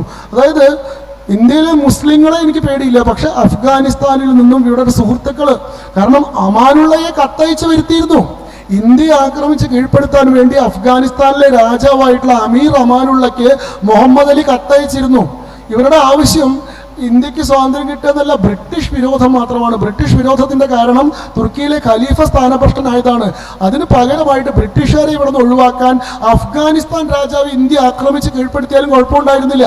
1919 ഹിജ്റത്ത് നടക്കുന്നുണ്ട് ഇന്ത്യയിൽ, ദ ഗ്രേറ്റ് ഹിജ്റ മൂവ്മെന്റ് എന്ന് പറയും. അതായത് അന്ന് ഖിലാഫത്ത് നേതാക്കന്മാർ പറയുന്നത്, ഒരു മുസ്ലിമിന് ഒന്നല്ലെങ്കിൽ ഒരു ദാറുൽ ഇസ്ലാം, ഇസ്ലാമിക ഭരണക്രമമുള്ള ഒരു സ്ഥലത്ത് മാത്രമേ ജീവിക്കാൻ പറ്റുള്ളൂ. അതല്ലാത്ത സാഹചര്യത്തിൽ അവൻ്റെ മുമ്പിൽ 2 ഓപ്ഷൻ മാത്രമേ ഉള്ളൂ. ഒന്നല്ലെങ്കിൽ ജിഹാദ് നടത്തുക, ഇവർക്കെതിരെ ആക്രമണം നടത്തുക, അല്ലെങ്കിൽ ഹിജ്റ നടത്തുക, നാട്ടിൽ നിന്ന് പലായനം ചെയ്യുക, ഇസ്ലാമിക ഭരണമുള്ള വേറെ ഏതെങ്കിലും രാജ്യത്തേക്ക് കുടിയേറി താമസിക്കുക. ഈ ആഹ്വാനത്തിന്റെ അടിസ്ഥാനത്തിൽ ഏതാണ്ട് 20,000-ലേറെ ഇന്ത്യൻ മുസ്ലിങ്ങൾ ഖിലാഫത്ത് കാലഘട്ടത്തിൽ ദാറുൽ ഹറബായിട്ടുള്ള, ദാറുൽ കുഫറായിട്ടുള്ള ഇന്ത്യയെ ഉപേക്ഷിച്ചുകൊണ്ട് ദാറുൽ ഇസ്ലാമായിട്ടുള്ള അഫ്ഗാനിസ്ഥാനിലേക്ക് പലായനം നടത്തിയിട്ടുണ്ട്. അപ്പോൾ അവിടെ പ്രശ്നം രാജ്യസ്നേഹമായിരുന്നോ, ദേശീയവാദമായിരുന്നോ ഈ ഖിലാഫത്തിന്റെ പിന്നിലുള്ള പ്രേരണ? ഞാൻ പറഞ്ഞു 45-ലൊക്കെ രക്തരൂക്ഷിതമായിട്ടുള്ള കലാപം നടത്തിയതിന് ശേഷമാണ് ഈ പാകിസ്ഥാൻ എന്ന് പറയുന്ന ഡിമാൻഡ് അംഗീകരിക്കുന്നത്. അതിൽ വേറൊരു തമാശ ഞാൻ പറഞ്ഞുതരാം. 45-ലെ ഡയറക്റ്റ് ആക്ഷൻ ഡേ കഴിഞ്ഞതിന് ശേഷം 1946-ലെ ഇന്ത്യൻ പ്രൊവിൻഷ്യൽ ഇലക്ഷൻ, ആ ഇലക്ഷനെ പാകിസ്ഥാൻ റഫറൻഡം എന്നാണ് വിളിച്ചിരുന്നത്. അതായത് പാകിസ്ഥാൻ വേണോ വേണ്ടയോ എന്ന ചോദ്യത്തിന് ജനങ്ങൾക്ക് ഉത്തരം പറയാനുള്ള അവസരമാണ്. 1940-ൽ തന്നെ മുസ്ലിം ലീഗ് പാകിസ്ഥാൻ എന്ന ഡിമാൻഡ് മുന്നോട്ട് വെച്ചല്ലോ. 1946-ലെ പ്രൊവിൻഷ്യൽ ഇലക്ഷനിൽ മുസ്ലിങ്ങൾക്ക് വേണ്ടി റിസർവ് ചെയ്തപ്പെട്ടിട്ടുള്ള 30 സീറ്റുകളിലും, സെൻട്രൽ റിസർവ്ഡ് സീറ്റുകളിലും മുസ്ലിം ലീഗിന്റെ നേതാക്കന്മാരാണ് ജയിച്ചത്. പാകിസ്ഥാൻ ഡിമാൻഡ് ഉന്നയിച്ച ആളുകളാണ് ജയിച്ചത്. പാകിസ്ഥാൻ ഡിമാൻഡിനെ എതിർത്ത 13 ദേശീയ മുസ്ലിം നേതാക്കന്മാർ, ദേശീയ പക്ഷത്തുണ്ടായിരുന്ന, ഇന്ത്യയോടൊപ്പം നിൽക്കണമെന്ന് ആവശ്യപ്പെട്ട ആളുകൾ, 13 മുസ്ലിം നേതാക്കന്മാരും പരാജയപ്പെട്ടു. എല്ലാ സ്പെഷ്യൽ ഇലക്ട്രേറ്റുകളിൽ മുഴുവൻ മുസ്ലിം ലീഗിന്റെ പാകിസ്ഥാൻ വാദത്തിന്റെ പ്രതിനിധികളായി ജയിച്ച നമ്മുടെ മലബാറിൽ വരെ, അന്നത്തെ മദ്രാസ് പ്രസിഡൻസിയുടെ ഭാഗമായിരുന്ന മലബാറിൽ വരെ 10 അണയ്ക്ക് കത്തി വാങ്ങി കുത്തി നേടും പാകിസ്ഥാൻ എന്നൊരു ചൊല്ലി കേട്ടിട്ടില്ലേ? ഇത് ഉറുദുവിലുള്ളതിന് മലയാളത്തിലേക്ക് തർജ്ജമ ചെയ്തൊന്നുമല്ല. ഇത് ഈ നാട്ടിലെ മലയാളികളായിട്ടുള്ള മലബാറിലുള്ള ആളുകൾ വിളിച്ച മുദ്രാവാക്യമാണ്, 10 അണയ്ക്ക് കത്തി വാങ്ങി കുത്തി നേടും പാകിസ്ഥാൻ എന്ന്. അപ്പോൾ പാകിസ്ഥാന് വേണ്ടിയിട്ടായിരുന്നു. അപ്പം ഞാൻ ചോദിക്കുന്നത്, ഈ മുസ്ലിം പൊളിറ്റിക്കൽ ബ്ലോക്ക്, സാധാരണ മുസ്ലിങ്ങൾ, ദേശീയവാദികളായിട്ടുള്ള മുസ്ലിങ്ങൾ, രാജ്യസ്നേഹികളായിട്ടുള്ള മുസ്ലിങ്ങൾ, അവർ കോൺഗ്രസിന്റെ ഭാഗമായിട്ടോ മറ്റേതെങ്കിലും പ്രസ്ഥാനത്തിന്റെ ഭാഗമായിട്ടോ സമരത്തിൽ പങ്കെടുത്തിട്ടുണ്ട്. പക്ഷേ ഈ മുസ്ലിം പൊളിറ്റിക്കൽ ബ്ലോക്ക്, രാഷ്ട്രീയ മുസ്ലിം, പൊളിറ്റിക്കൽ ഇസ്ലാം, ഇവരേത് സമയത്താണ് സ്വാതന്ത്ര്യ സമരത്തിൽ പങ്കെടുത്തിട്ടുള്ളത്? ഇവർ 1860 മുതൽ 1947 വരെ ആദ്യഘട്ടത്തിൽ ബ്രിട്ടീഷ് അനുകൂലികളായിട്ടും പിന്നീട് ബ്രിട്ടീഷ് വിരോധികളായപ്പോൾ പോലും ഇതിനുള്ളിൽ കലാപം നടത്തുന്ന കലാപകാരികളും അക്രമകാരികളുമായിട്ടും ഏറ്റവും ഒടുവിൽ സ്വാതന്ത്ര്യലബ്ധിയുടെ പടിക്കലെത്തിയപ്പോൾ അവകാശം മേടിച്ച്, ഓഹരി മേടിച്ച് പോയിട്ടുള്ള വിഘടനവാദികളായിട്ടും പ്രവർത്തിച്ചു എന്നല്ലാതെ ഇന്ത്യൻ സ്വാതന്ത്ര്യ മുന്നേറ്റത്തിൽ ഇവർക്ക് എന്ത് പങ്കാണുള്ളത്? ഇപ്പോൾ ഞാൻ ഈ ഒരു വേദിയിൽ വെച്ചുകൊണ്ട് തന്നെ കമ്മ്യൂണിസ്റ്റ് സിദ്ധാന്തത്തോടും അതുപോലെ തന്നെ ഇസ്ലാമിക സിദ്ധാന്തം എന്ന് പറയപ്പെടുന്ന SDPIക്കാരോടും വ്യക്തമായി തന്നെ പറയാൻ ആഗ്രഹിക്കുകയാണ്, ഇത്രയും കാലം നിങ്ങൾ വിളിച്ചുകൊണ്ട് നടന്നിരുന്ന കാര്യങ്ങളെല്ലാം തെറ്റാണെന്ന് ഇവിടെ ശക്തിയുക്തമായി തന്നെ പറഞ്ഞു കഴിഞ്ഞു. ഇനിയും നിങ്ങൾക്ക് ചോദ്യങ്ങളും ഉണ്ടെങ്കിൽ അത് തീർച്ചയായിട്ടും ഓൺലൈനായി തന്നെ നിങ്ങൾക്ക് ചോദിക്കാവുന്നതാണ്. ഓൺലൈൻ ചോദിച്ചാൽ അതിനുള്ള ഉത്തരങ്ങളും തരാവുന്നതാണ്. ഇനിയും ചരിത്രത്തെ വളച്ചൊടിക്കാൻ നിൽക്കരുത് എന്നൊരു മുന്നറിയിപ്പ് കൂടി നൽകാൻ ഈ ഒരു വേദി എടുക്കുകയാണ്. നോക്കൂ, ചരിത്രത്തെക്കുറിച്ച് പറഞ്ഞു, വർത്തമാനകാലത്തെക്കുറിച്ചും പറഞ്ഞു. നമുക്ക് ഒരു ഭാവി മുന്നേറ്റത്തെക്കുറിച്ചൊന്ന് പറയാം. സോ ഇന്ത്യയുടെ മുന്നോട്ട് പോക്കിന് അല്ലെങ്കിൽ ഈ ഒരു മുന്നോട്ട് പോക്ക് പലതും പല രീതിയിൽ നമ്മൾ ചർച്ച ചെയ്യപ്പെടുന്ന ഈ ഒരു കാലഘട്ടത്തിൽ അതിൽ ഞാൻ കുറച്ചുകൂടി വ്യക്തമായി പറയുകയാണെങ്കിൽ പരം വൈഭവത്തിലേക്ക് പോകുന്ന ഇന്ത്യ, ആ ഇന്ത്യയുടെ ഒരു കാഴ്ചപ്പാട്, അതിൻ്റെ ഈ ഒരു കാലഘട്ടത്തിലെ നിലപാടുണ്ടായിരിക്കണം. നോക്കൂ, ഇന്ത്യയുടെ സ്വാതന്ത്ര്യ മുന്നേറ്റം എന്ന് പറയുന്നത് 1947 ഓഗസ്റ്റ് 15 സ്വിച്ച് ഇട്ടപ്പോൾ അവസാനിച്ചൊരു സംഭവമല്ല. അതൊരു തുടർന്നുകൊണ്ടിരിക്കുന്ന പോരാട്ടമാണ്. അതൊരു പ്രത്യേക ദിവസത്തിൽ ആരംഭിച്ചതോ ഒരു പ്രത്യേക ഘട്ടത്തിൽ അവസാനിച്ചതോ ആയിട്ടുള്ള സംഭവമല്ല. ഒരു ഭൂപ്രദേശത്തെ സ്വതന്ത്രമാക്കുക എന്നുള്ളതല്ല സ്വാതന്ത്ര്യ മുന്നേറ്റത്തിൻ്റെ ആവശ്യം. നമ്മളൊരു തുണ്ട് ഭൂമിയെ വൈദേശിക ഭരണത്തിൽ നിന്ന് മോചിപ്പിച്ചാൽ നമ്മൾ നേടുന്നത് സ്വാതന്ത്ര്യമല്ല, സ്വരാഷ്ട്രം മാത്രമാണ്, അല്ലെങ്കിൽ സ്വഭൂമിക മാത്രമാണ്. സ്വാതന്ത്ര്യം എന്ന് പറയുന്ന ആ ഭൂപ്രദേശത്ത് ജീവിക്കുന്ന മനുഷ്യരെ മാനസികമായും ബൗദ്ധികമായും ആത്മീയമായും പൂർണ്ണമായി വിധേയത്വങ്ങളിൽ നിന്ന്, അടിമത്തങ്ങളിൽ നിന്ന് മോചിപ്പിക്കുകയും അവനവൻ്റെ നിലനിൽപ്പിന് അവന് ആത്മവിശ്വാസവും അഭിമാനവും ഉണ്ടാക്കുകയും സ്വന്തം തന്ത്രത്താൽ ഭരിക്കപ്പെടുന്ന വ്യവസ്ഥ ഉണ്ടാക്കുകയും ചെയ്യുന്ന, പരൻ്റെ തന്ത്രത്താൽ അപരൻ്റെ തന്ത്രത്താൽ ഭരിക്കപ്പെടുന്ന വ്യവസ്ഥയിൽ നിന്ന് സ്വന്തം തന്ത്രത്തിന് സ്വന്തം ഇച്ഛയ്ക്കനുസരിച്ച് ജീവിക്കുന്ന ഒരു സാഹചര്യം ഉണ്ടാക്കുന്ന, ആ കാര്യത്തിൽ നമ്മൾ പൂർണ്ണമായി സ്വാതന്ത്ര്യം നേടിയിട്ടുണ്ടോ എന്ന കാര്യത്തിൽ തർക്കമുണ്ട്. കാരണം നമ്മൾ സ്വരാഷ്ട്രം നേടിയിട്ടുണ്ട്, നമ്മൾ സ്വയംഭരണം നേടിയിട്ടുണ്ട്, നമ്മൾ ഒരുപക്ഷെ സ്വാതന്ത്ര്യത്തിനോട് വളരെ അടുത്തെത്തിയിട്ടുണ്ട്. പക്ഷേ എത്രയോ നാളത്തെ അടിമത്തത്തിൻ്റെ വിധേയത്വത്തിൻ്റെ വിത്തുകൾ മക്കാളെ പോലെയുള്ള ആളുകൾ വിതച്ചിട്ടുള്ള English education act 1835 English education act ലക്ഷ്യം വെച്ച് തന്നെ രൂപത്തിലും വർണ്ണത്തിലും മാത്രം ഭാരതീയനായിരിക്കുകയും ചിന്തയിലും കാഴ്ചപ്പാടിലും അഭിരുചിയിലും എല്ലാം ഒരു യൂറോപ്യനോട് സാദൃശ്യം പുലർത്തുകയും ചെയ്യുന്ന ഒരു ഗുപസ്ഥന്മാരുടെ തലമുറയെ സൃഷ്ടിക്കുക എന്നുള്ളതാണ്. നമ്മൾ തന്നെ സിസ്റ്റമാറ്റിക്കായി നമ്മുടെ സംസ്കാരത്തെയും നമ്മുടെ പൈതൃകത്തെയും നമ്മുടെ പാരമ്പര്യത്തെയും വെറുക്കാൻ ശീലിപ്പിച്ചിട്ടുള്ള, വൈദേശികമായതെന്തോ അതാണ് ശ്രേഷ്ഠം എന്ന് വിശ്വസിക്കാൻ ശീലിപ്പിച്ചിട്ടുള്ള ഒരു വിഭാഗമാണ് നമ്മൾ. ആയുർവേദത്തെ പറ്റി ചരകൻ്റെയും ശുശ്രുതൻ്റെയും പ്രബന്ധം ഉണ്ടെങ്കിലും അമേരിക്കയിലെ മറ്റേ വിസ്കോസിൻ സർവകലാശാല അംഗീകരിച്ച പേപ്പർ ഉണ്ടെങ്കിൽ മാത്രമേ നമ്മളത് അംഗീകരിക്കുള്ളൂ. സായിപ്പ് പറഞ്ഞാൽ അല്ലെങ്കിൽ വിദേശി പറഞ്ഞാൽ അതിന് ആധികാരികത വന്നു എന്നും. എത്ര ആധികാരികത ഉണ്ടെങ്കിലും ഒരു ഭാരതീയനാണത് കണ്ടെത്തിയതെങ്കിൽ അതിന് വിശ്വാസയോഗ്യത ഇല്ലെന്നും കരുതുന്ന ആ ഒരു അടിമത്ത മനോഭാവം, മാനസിക വിധേയത്വം നമ്മുടെ ഉള്ളിൽ കിടക്കുന്നുണ്ട്. അതെല്ലാം ഈ ഇംഗ്ലീഷ് എഡ്യൂക്കേഷൻ ആക്ട്, മക്കാലയുടെ വിദ്യാഭ്യാസ നയം, ഒരുപാട് കാലത്തെ പരുവപ്പെടുത്തൽ, അതിനുശേഷം വന്നിട്ടുള്ള നമ്മുടെ ഇൻ്റലിജൻസിയ, നമ്മുടെ അക്കാഡമിയ, നമ്മുടെ മീഡിയ, നമ്മുടെ ചരിത്രം, നമ്മുടെ രാഷ്ട്രീയം, ഇതെല്ലാം നമ്മൾ ഈ നിലയിൽ പരുവപ്പെടുത്തിയെടുത്തിട്ടുണ്ട്. ഇതിൽ നിന്നുകൂടി മോചനമാണ്. നമ്മൾ രാഷ്ട്രീയ സ്വാതന്ത്ര്യം നേടിക്കഴിഞ്ഞു, പക്ഷെ നമ്മൾ മാനസിക സ്വാതന്ത്ര്യം, ആത്മീയ സ്വാതന്ത്ര്യം നേടിയെടുക്കാനുള്ള യാത്രയിൽ ഇനിയും ഒരുപാട് ദൂരം മുന്നോട്ട് പോകണം. ഞാൻ പറഞ്ഞല്ലോ, സ്വാതന്ത്ര്യ സമരം 1947 കഴിഞ്ഞു, പക്ഷെ അപ്പോൾ അതിനും വലിയ പ്രശ്നം വന്നു. സ്വാതന്ത്ര്യം നേടിക്കഴിഞ്ഞപ്പോൾ ജനാധിപത്യം അടിയറ വയ്ക്കപ്പെട്ടു. വീണ്ടും ജനാധിപത്യത്തെ മോചിപ്പിക്കാൻ വലിയ സമരം നടന്നു. ആ സമരത്തിൽ ഹിന്ദുത്വ രാഷ്ട്രീയ പ്രസ്ഥാനങ്ങൾ മാത്രമേ പങ്കെടുത്തിട്ടുള്ളൂ. ഈ കമ്മ്യൂണിസ്റ്റ് പ്രസ്ഥാനങ്ങൾ അന്ന് അടിയന്തരാവസ്ഥ അടിച്ചേൽപ്പിച്ചിട്ടുള്ള ഏകാധിപതിയുടെ വാലാട്ടികളായിട്ട് അവരുടെ അനുസരണക്കിടങ്ങളായി ജീവിക്കുകയായിരുന്നു. ഒടുവിൽ ഈ ഡാംഗെ, നേരത്തെ പറഞ്ഞ ശ്രീപത് അമൃത് ഡാംഗെയെ അടിയന്തരാവസ്ഥ കാലത്ത് ഇന്ദിരാഗാന്ധിയെ പിന്തുണച്ചതിൻ്റെ പേരിലാണ് 81 പാർട്ടിയിൽ നിന്ന് തന്നെ പുറത്താക്കിയത്. അതേ സമയത്ത് ഇവിടെ BJPക്ക്, അന്ന് BJP അല്ല, അന്ന് ജനസംഘമാണ് ഉണ്ടായിരുന്നത്, RSSൻ്റെ പ്രവർത്തകരും എല്ലാവരും അടിയന്തരാവസ്ഥയെ വെല്ലുവിളിച്ചുകൊണ്ട്, ആ കരിനിയമത്തിനെതിരെ, മിസ പോലെയുള്ള കരിനിയമങ്ങളെ വെല്ലുവിളിച്ചുകൊണ്ട് ഇന്ത്യയുടെ ജനാധിപത്യത്തെ സംരക്ഷിക്കാനുള്ള പോരാട്ടത്തിലായിരുന്നു. ഇതാ പുതിയ തരത്തിലുള്ള അധിനിവേശങ്ങൾ, പുതിയ തരത്തിലുള്ള വെല്ലുവിളികൾ നമ്മുടെ രാജ്യത്തിന് നേരെ വന്നുകൊണ്ടിരിക്കുന്നുണ്ട്. നമ്മൾ അവയ്ക്കെതിരെയുള്ള നിരന്തരമായിട്ടുള്ള സമരത്തിലാണ്, സംഘർഷത്തിലാണ്. അപ്പോൾ ഇതൊരു ദിവസം തുടങ്ങുന്നതോ ഒരു ദിവസം അവസാനിക്കുന്നതുമായിട്ടുള്ളൊരു പ്രക്രിയയല്ല. സ്വാതന്ത്ര്യം എന്നത് നമ്മൾ ജീവൻ കൊടുത്ത് നേടിയതായതുകൊണ്ട് തന്നെ ജീവനുള്ളിടത്തോളം കാലം നിലനിർത്തേണ്ടതുമാണ്. അതൊരു നിരന്തര ഉത്തരവാദിത്തമാണ്, അടുത്ത തലമുറയോടുള്ള നമ്മുടെ ബാധ്യതയാണ്. ആ കാര്യത്തിൽ ഹൈന്ദവ രാഷ്ട്രീയ പ്രസ്ഥാനങ്ങൾക്ക്, ഹിന്ദുത്വാഭിമാനികൾക്ക്, ഹിന്ദുത്വ രാഷ്ട്രീയത്തിന് പൊതുവിൽ വലിയ ഉത്തരവാദിത്തം നിർവഹിക്കാനുണ്ട്. കാരണം നമ്മുടെ പൈതൃകത്തിൽ, നമ്മുടെ പാരമ്പര്യത്തിൽ, നമ്മുടെ പഴമയിൽ അഭിമാനമുള്ളൊരു ജനതയ്ക്ക് മാത്രമേ മറ്റുള്ളവർക്ക് മുന്നേ തല ഉയർത്തി നിന്നുകൊണ്ട് ഞാൻ എന്താണെന്ന് പ്രഖ്യാപിക്കാൻ സാധിക്കുകയുള്ളൂ. അതല്ലെങ്കിൽ നിങ്ങൾക്ക് നിങ്ങളുടെ പൈതൃകത്തിൽ അഭിമാനമില്ലെങ്കിൽ മറ്റുള്ളവർക്ക് മുന്നിൽ നിങ്ങളുടെ തല കുനിഞ്ഞു പോകുന്നത് ഒരു സ്വാഭാവികതയാണ്. ആ പ്രൈഡിനെ, ആ അവനവനായിരിക്കുന്നതിലുള്ള അഭിമാനത്തെ ആ ജനതയ്ക്ക് മടക്കി നൽകാൻ ഹിന്ദുത്വ പ്രസ്ഥാനങ്ങൾക്ക് മാത്രമേ സാധിക്കുകയുള്ളൂ. അല്ലാണ്ട് നമ്മളെ സ്വയം വെറുക്കാൻ ശീലിപ്പിച്ചിട്ടുള്ള ഇയർ ഓഫ് സീറോ എന്നാണല്ലോ ഈ കമ്മ്യൂണിസ്റ്റ് പ്രസ്ഥാനങ്ങളൊക്കെ പറയും. ഒരു സ്ഥലത്ത് കമ്മ്യൂണിസ്റ്റ് പാർട്ടി അധികാരത്തിൽ വന്നു കഴിഞ്ഞാൽ അവിടെ അതുവരെ നിലനിന്നിരുന്ന സംസ്കാരങ്ങളെയും പൈതൃകങ്ങളെയും മുഴുവൻ തകർത്ത് കളയും. അവിടെ നിന്നാണ് ആരംഭിക്കുക. ഇയർ ഓഫ് സീറോ എന്നാ പറയുക. ചൈനയിൽ കമ്മ്യൂണിസ്റ്റ് പാർട്ടി അധികാരത്തിൽ വന്ന സമയത്ത് എന്താ പറയുക, ഇവരുടെ സിദ്ധാന്തങ്ങൾ, കൺഫ്യൂഷ്യസ് മതത്തിൻ്റെ സിദ്ധാന്തങ്ങളെ മുഴുവൻ ലൈബ്രറികളിൽ നിന്ന് പുസ്തകങ്ങൾ തിരഞ്ഞു പിടിച്ചുകൊണ്ട് പുസ്തകങ്ങൾ നശിപ്പിച്ച് കളയും. ഇവരുടെ കൺഫ്യൂഷ്യസ് മതത്തിൻ്റെ ഗ്രന്ഥപുരകൾ, ആരാധനാലയങ്ങൾ, പ്രതിമകൾ ഇതെല്ലാം തകർക്കുകയൊക്കെ ചെയ്തു. ഇവരുടെ ആ ഒരു ഹെറിറ്റേജ് ഈ ജനത മറന്നു പോകാൻ വേണ്ടി.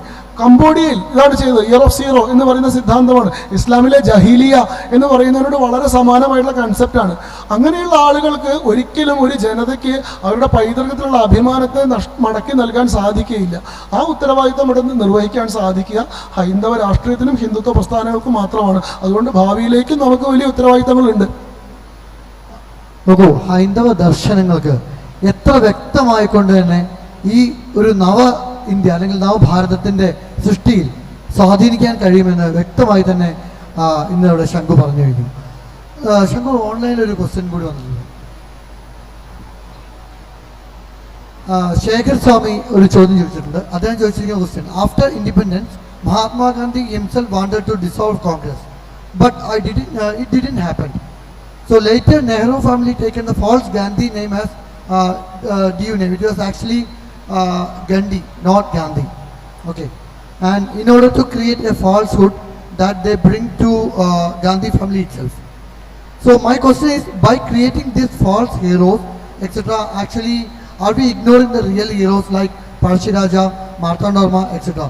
Even in our history books, there is zero mention about these these persons like Parashiraja, Martandarma, etc. Instead of that, glorified Tippu, Kunyali Marikar and Kayangulam Kochunni, Etif are actually getting polarized. So what is your answer on this? Gandhi അങ്ങനെ പറഞ്ഞിട്ടുണ്ട് എന്നുള്ളത് വസ്തുതയാണ്. ഗാന്ധി പറഞ്ഞിരുന്നു സ്വാതന്ത്ര്യത്തിന് ശേഷം കോൺഗ്രസ് എന്ന് പറയുന്ന പ്രസ്ഥാനം അതിൻ്റെ ഉദ്ദേശ ലക്ഷ്യങ്ങൾ പൂർത്തീകരിച്ചു കഴിഞ്ഞു. അതുകൊണ്ട് ഇതിനെ ഒരു രാഷ്ട്രീയ പ്രസ്ഥാനമായി നിലനിർത്തുകയല്ല, അതിനെ ഒരു സേവാ പ്രസ്ഥാനമായി മാറ്റുകയാണ് വേണ്ടത് എന്ന രീതിയിൽ ഗാന്ധിയുടെ ലാസ്റ്റ് ടെസ്റ്റിമണി എന്നോ അല്ലെങ്കിൽ ഗാന്ധിയുടെ മരണശേഷമാണ് അത് യങ് ഇന്ത്യയിൽ പ്രസിദ്ധീകരിക്കപ്പെട്ടത്. അതുകൊണ്ട് തന്നെ അതിന് ഗാന്ധിയുടെ വിൽ എന്നുള്ള രീതിയിലൊക്കെയാണ്, ഒസ്യത്ത് എന്ന രീതിയിലൊക്കെയാണ് പലപ്പോഴും വായിക്കപ്പെട്ടത്. പക്ഷെ അത് സംഭവിച്ചിട്ടില്ല. പകരം മാത്രമല്ല, ആ ഗാന്ധിയൻ ലെഗസിയുടെ അവകാശികളാണ് എന്ന അവകാശവാദത്തോടുകൂടി കോൺഗ്രസ് നേതാക്കന്മാർ, പ്രത്യേകിച്ചും നെഹ്റുവിനെ പോലെയുള്ള ആളുകൾ, നെഹ്റുവിനത് ഒരുപക്ഷെ നെഹ്റുവിനെ ഗാന്ധി തന്നെ അദ്ദേഹത്തിൻ്റെ ഒരു വത്സല ശിഷ്യനായിരുന്നു. When I am gone Nehru will start speaking my language എന്ന് ഗാന്ധിയൻ ഒരിക്കൽ പറയുന്നുണ്ട്. ഞാൻ പോയതിന് ശേഷം എൻ്റെ ഭാഷ നെഹ്റു സംസാരിക്കുമെന്ന്.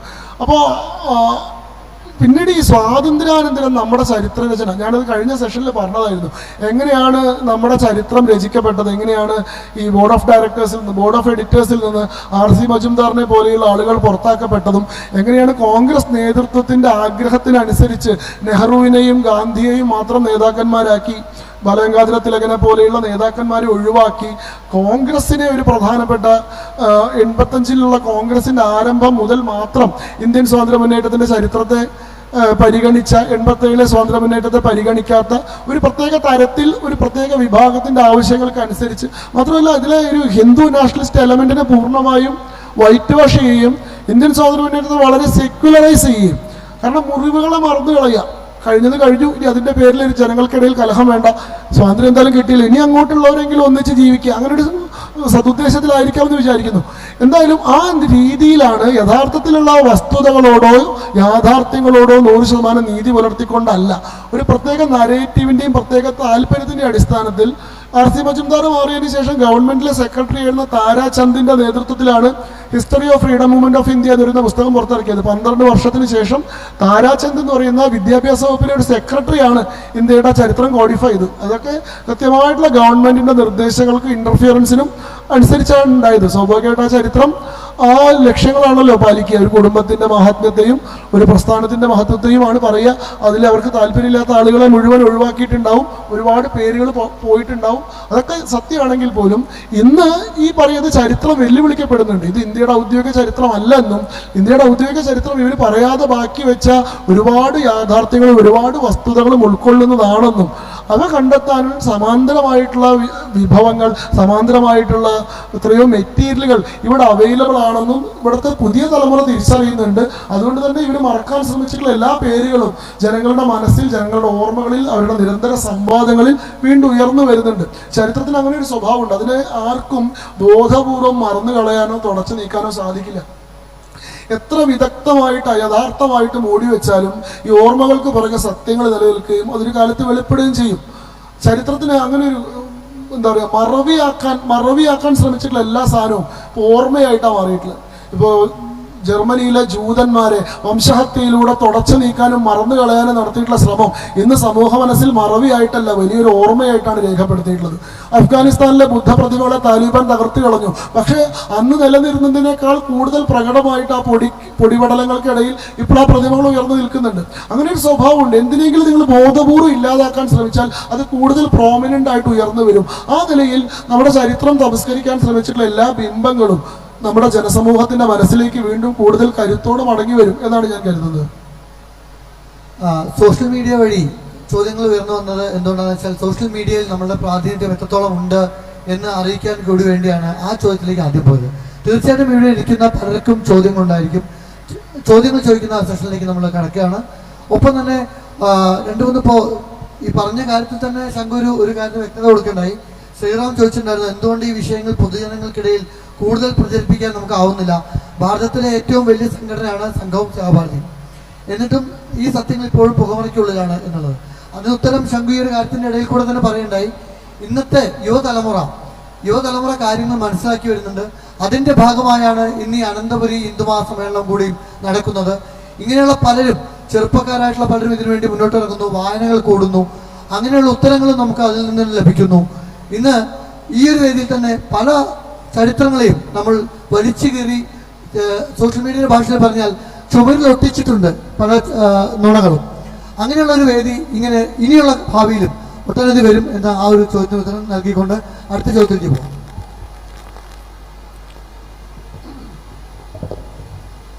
നമസ്കാരം, എൻ്റെ പേര് രാഹുൽ. എൻ്റെ ഒരു ചോദ്യം, ഈ നമ്മുടെ ഭാരതത്തിൻ്റെ ആദ്യത്തെ ഒരു ഓർഗനൈസ്ഡ് റെബലിയൻ ഇംഗ്ലീഷുകാർക്കെതിരെ നടന്നത് 1857 വിപ്ലവമാണ്. പക്ഷെ അതിന് ഏതാണ്ട് ഒരു 50 കൊല്ലം മുൻപ് തന്നെ ഈ നമ്മുടെ കേരളത്തിൽ നിന്ന് വേലുത്തമ്പി ദളവയും പഴശ്ശിരാജയും ഈ ബ്രിട്ടീഷുകാർക്കെതിരെ യുദ്ധം ചെയ്ത് വീരമൃത്യു വരിച്ചിട്ടുണ്ട്. പക്ഷേ അതിനുശേഷം ഈ പഴശ്ശിക്കും വേലുത്തമ്പിക്കും ശേഷം കേരളം അതുപോലുള്ള മാതൃകകൾ ക്രിയേറ്റ് ചെയ്തിട്ടില്ല, നമ്മൾ പ്രൊഡ്യൂസ് ചെയ്തിട്ടില്ല. അതെന്തുകൊണ്ടാണെന്ന് ഒന്ന് പറയാമോ? അതൊരു പ്രധാനപ്പെട്ട പ്രശ്നമാണ്. എന്തുകൊണ്ടാണ് ലോകത്തിലെ തന്നെ ഏറ്റവും ഫെർട്ടൈൽ ആയിട്ടുള്ള വാലിയാണ് ഈ ഗംഗാ വാലി ബേസിൻ, ഗംഗാ നദി ഒഴുകുന്ന ഗംഗാ സമതലം എന്ന് പറയുന്നത് ലോകത്തിൽ തന്നെ ഏറ്റവും ഫെർട്ടൈൽ ആയിട്ടുള്ളൊരു ബേസിനാണ്. പക്ഷേ ഇന്ത്യയിലെ ഏറ്റവും വികസനം കുറഞ്ഞ, ഏറ്റവും എന്താ പറയുക മോശപ്പെട്ട ജീവിത സാഹചര്യങ്ങളുള്ള, ഒരു കാലത്ത് ബിമാരു സ്റ്റേറ്റ്സ് എന്നൊക്കെ വിളിക്കപ്പെട്ടിരുന്ന സാഹചര്യമാണ് ഉത്തർപ്രദേശ്, ബീഹാർ പോലെയുള്ള സംസ്ഥാനങ്ങളിലുള്ളത്. അതെന്താ ഒരു ചോദ്യമുണ്ട്. അതിൻ്റെ കാരണം ഈ ഒന്നാം സ്വാതന്ത്ര്യ യുദ്ധത്തെ, റിവോൾട്ട് ഓഫ് 1857 അത്രയും ബ്രൂട്ടലായിട്ട് അവിടെ സപ്രസ് ചെയ്തു എന്നുള്ളതുകൊണ്ടാണ്.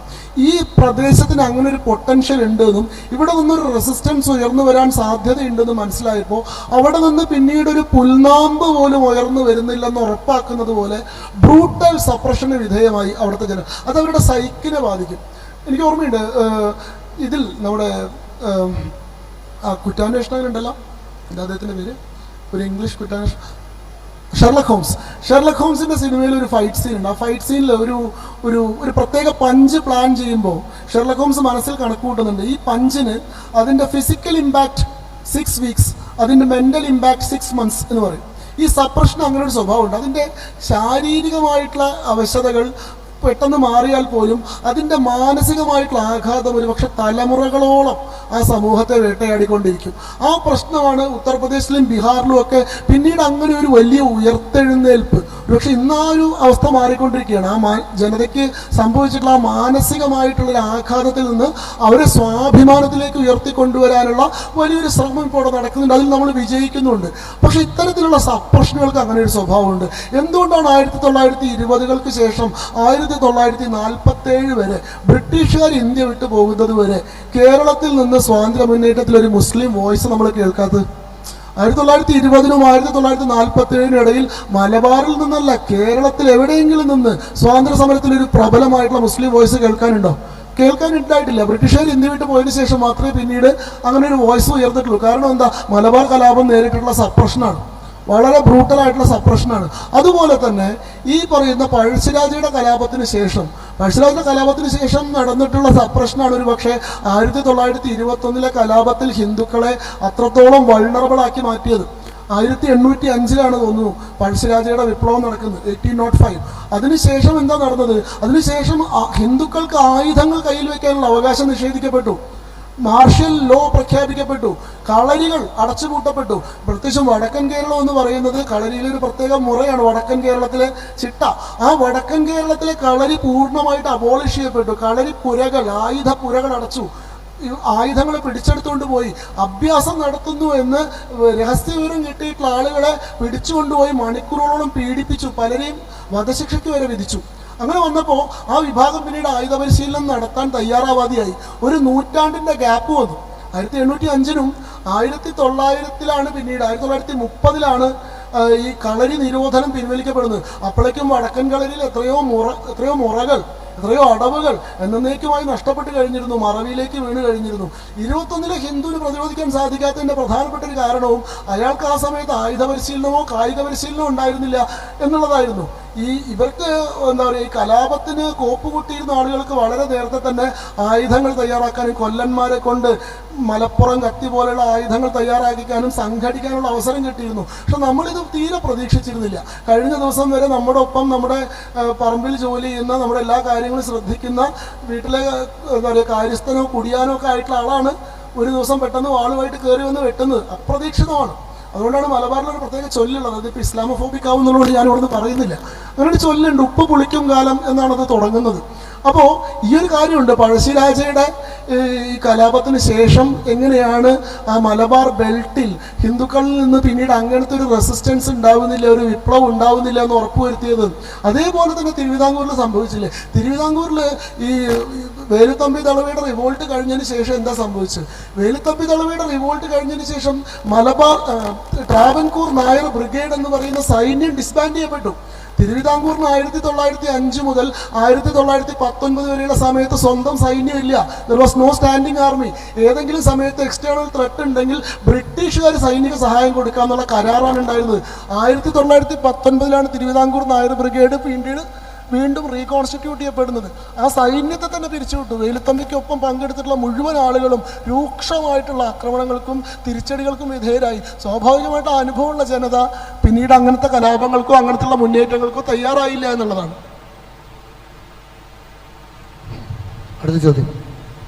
ചേട്ടാ നമസ്കാരം. ചേട്ടൻ നേരത്തെ 3 പേരുകൾ പറഞ്ഞു, രാമന്റെയും ബുദ്ധന്റെയും ഗാന്ധിയുടെയും പേരുകൾ ചേർത്ത് പറഞ്ഞു. അപ്പൊ അതിൽ വരുന്നൊരു സംശയം എന്താന്ന് പറഞ്ഞാൽ, നമ്മുടെ പല ദേശീയ നേതാക്കന്മാരും ഗാന്ധിയൻ ആശയങ്ങളോട് വളരെയധികം വിയോജിച്ചിട്ടുണ്ട്. ഒരു ഉദാഹരണം പറയുകയാണെങ്കിൽ, നേതാജി പോലും ഗാന്ധിജിയുടെ നോമിനിനെ പരാജയപ്പെടുത്തിയിട്ടാണ് കോൺഗ്രസ് പ്രസിഡന്റ് സ്ഥാനത്തേക്ക് വിജയിച്ചത്. അപ്പോൾ അതിൽ വരുന്നൊരു സംശയം ചോദ്യമായിട്ട് ചോദിക്കുകയാണെങ്കിൽ, ഗാന്ധിയൻ ആശയങ്ങൾ നമ്മുടെ സ്വാതന്ത്ര്യ സമരത്തെ അല്ലെങ്കിൽ നമുക്ക് സ്വാതന്ത്ര്യം നേടിത്തരുന്നതിന് ഒരു പരിധി വരെ വൈകിപ്പിക്കുകയാണ് ചെയ്തത് എന്ന് ഒരു ചരിത്ര വിദ്യാർത്ഥി മനസ്സിലാക്കിയാൽ നമുക്കതിനെ തെറ്റു പറയാൻ പറ്റുമെന്നാണ്. അങ്ങനെ അഭിപ്രായമുള്ള ധാരാളം ആളുകളുണ്ട്. ഇതൊക്കെ പക്ഷങ്ങളാണ്. പക്ഷേ ഗാന്ധിയൻ സമരമാർഗം ഇന്ത്യയുടെ സ്വാതന്ത്ര്യത്തിലേക്ക് കാര്യമായി കോൺട്രിബ്യൂട്ട് ചെയ്തിട്ടില്ല. ഇന്ത്യക്ക് സ്വാതന്ത്ര്യം കിട്ടിയത് മറ്റു പല കാരണങ്ങൾ കൊണ്ടാണ് എന്ന് വിശ്വസിക്കുന്ന ഒരുപാട് ആളുകളുണ്ട്. ബ്രിട്ടീഷ് പ്രധാനമന്ത്രിയായിരുന്ന ക്ലെമന്റ് അറ്റ്ലി തന്നെ അങ്ങനെ പറഞ്ഞു എന്ന് ബംഗാളിൻ്റെ പഴയ ഗവർണറായിരുന്ന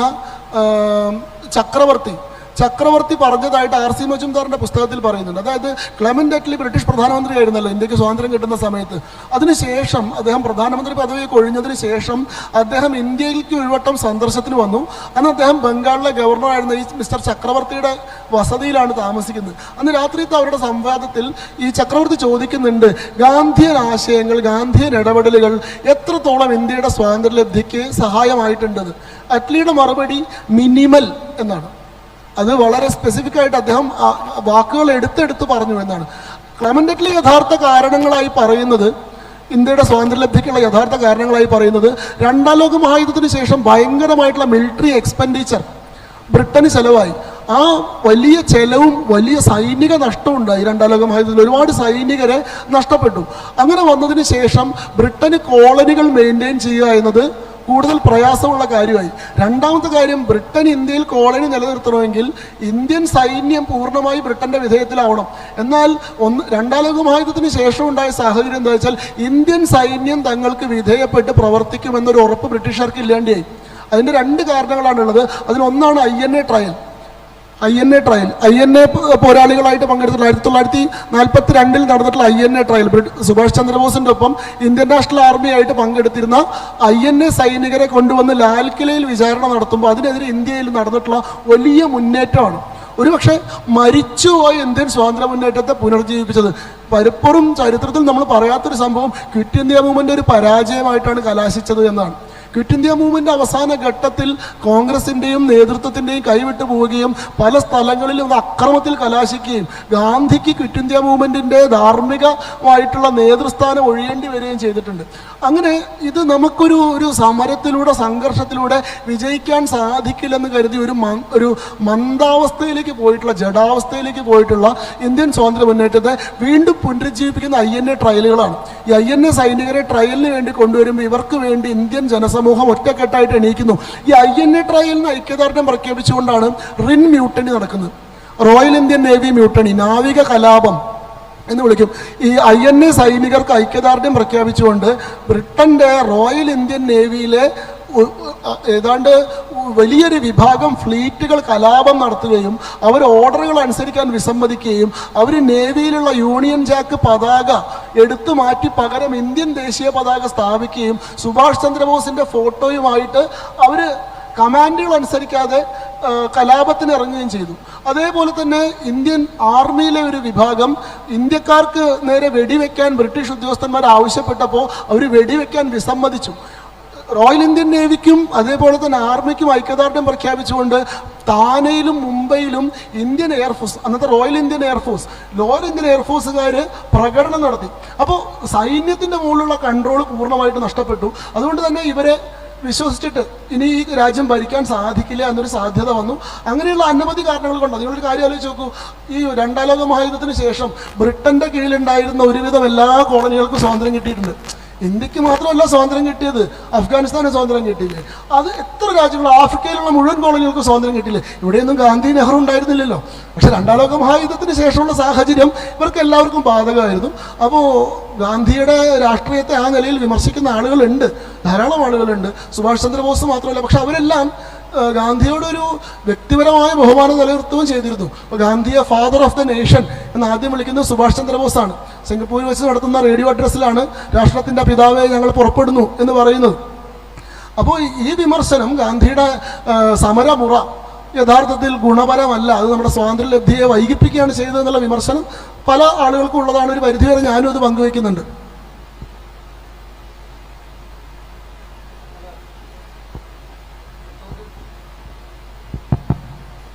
പിന്നൊരു ചോദ്യം,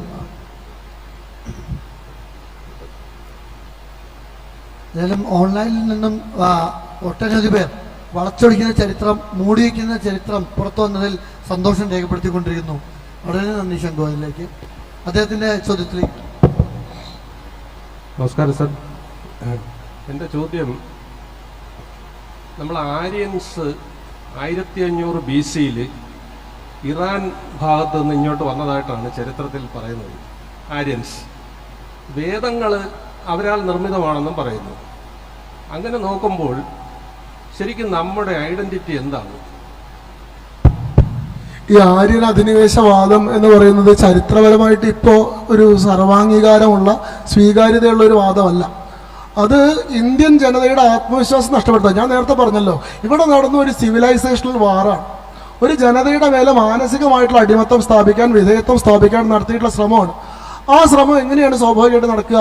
നിങ്ങൾ യാതൊരു പഴമയും പൈതൃകവും ഉള്ള ഇന്ത്യക്കാരൻ്റെ ഏറ്റവും വലിയ അഭിമാനം അവൻ്റെ പാരമ്പര്യമാണ്. ഇന്ത്യക്കാരൻ്റെ അഭിമാനം ഞങ്ങൾ സിന്ധു നദീതട സംസ്കാരമുള്ള രാജ്യത്തിൻ്റെ, വേദങ്ങളെയും ഉപനിഷത്തുകളെയും സൃഷ്ടിച്ച രാജ്യത്തിൻ്റെ, മഹാഭാരതവും രാമായണവും എഴുതിയിട്ടുള്ള രാജ്യത്തിൻ്റെ, രാമനും കൃഷ്ണനും ജീവിച്ചിട്ടുള്ള രാജ്യത്തിൻ്റെ ആ പ്രൗഢ പാരമ്പര്യം പേർന്ന ജനതയാണെന്നാണ്.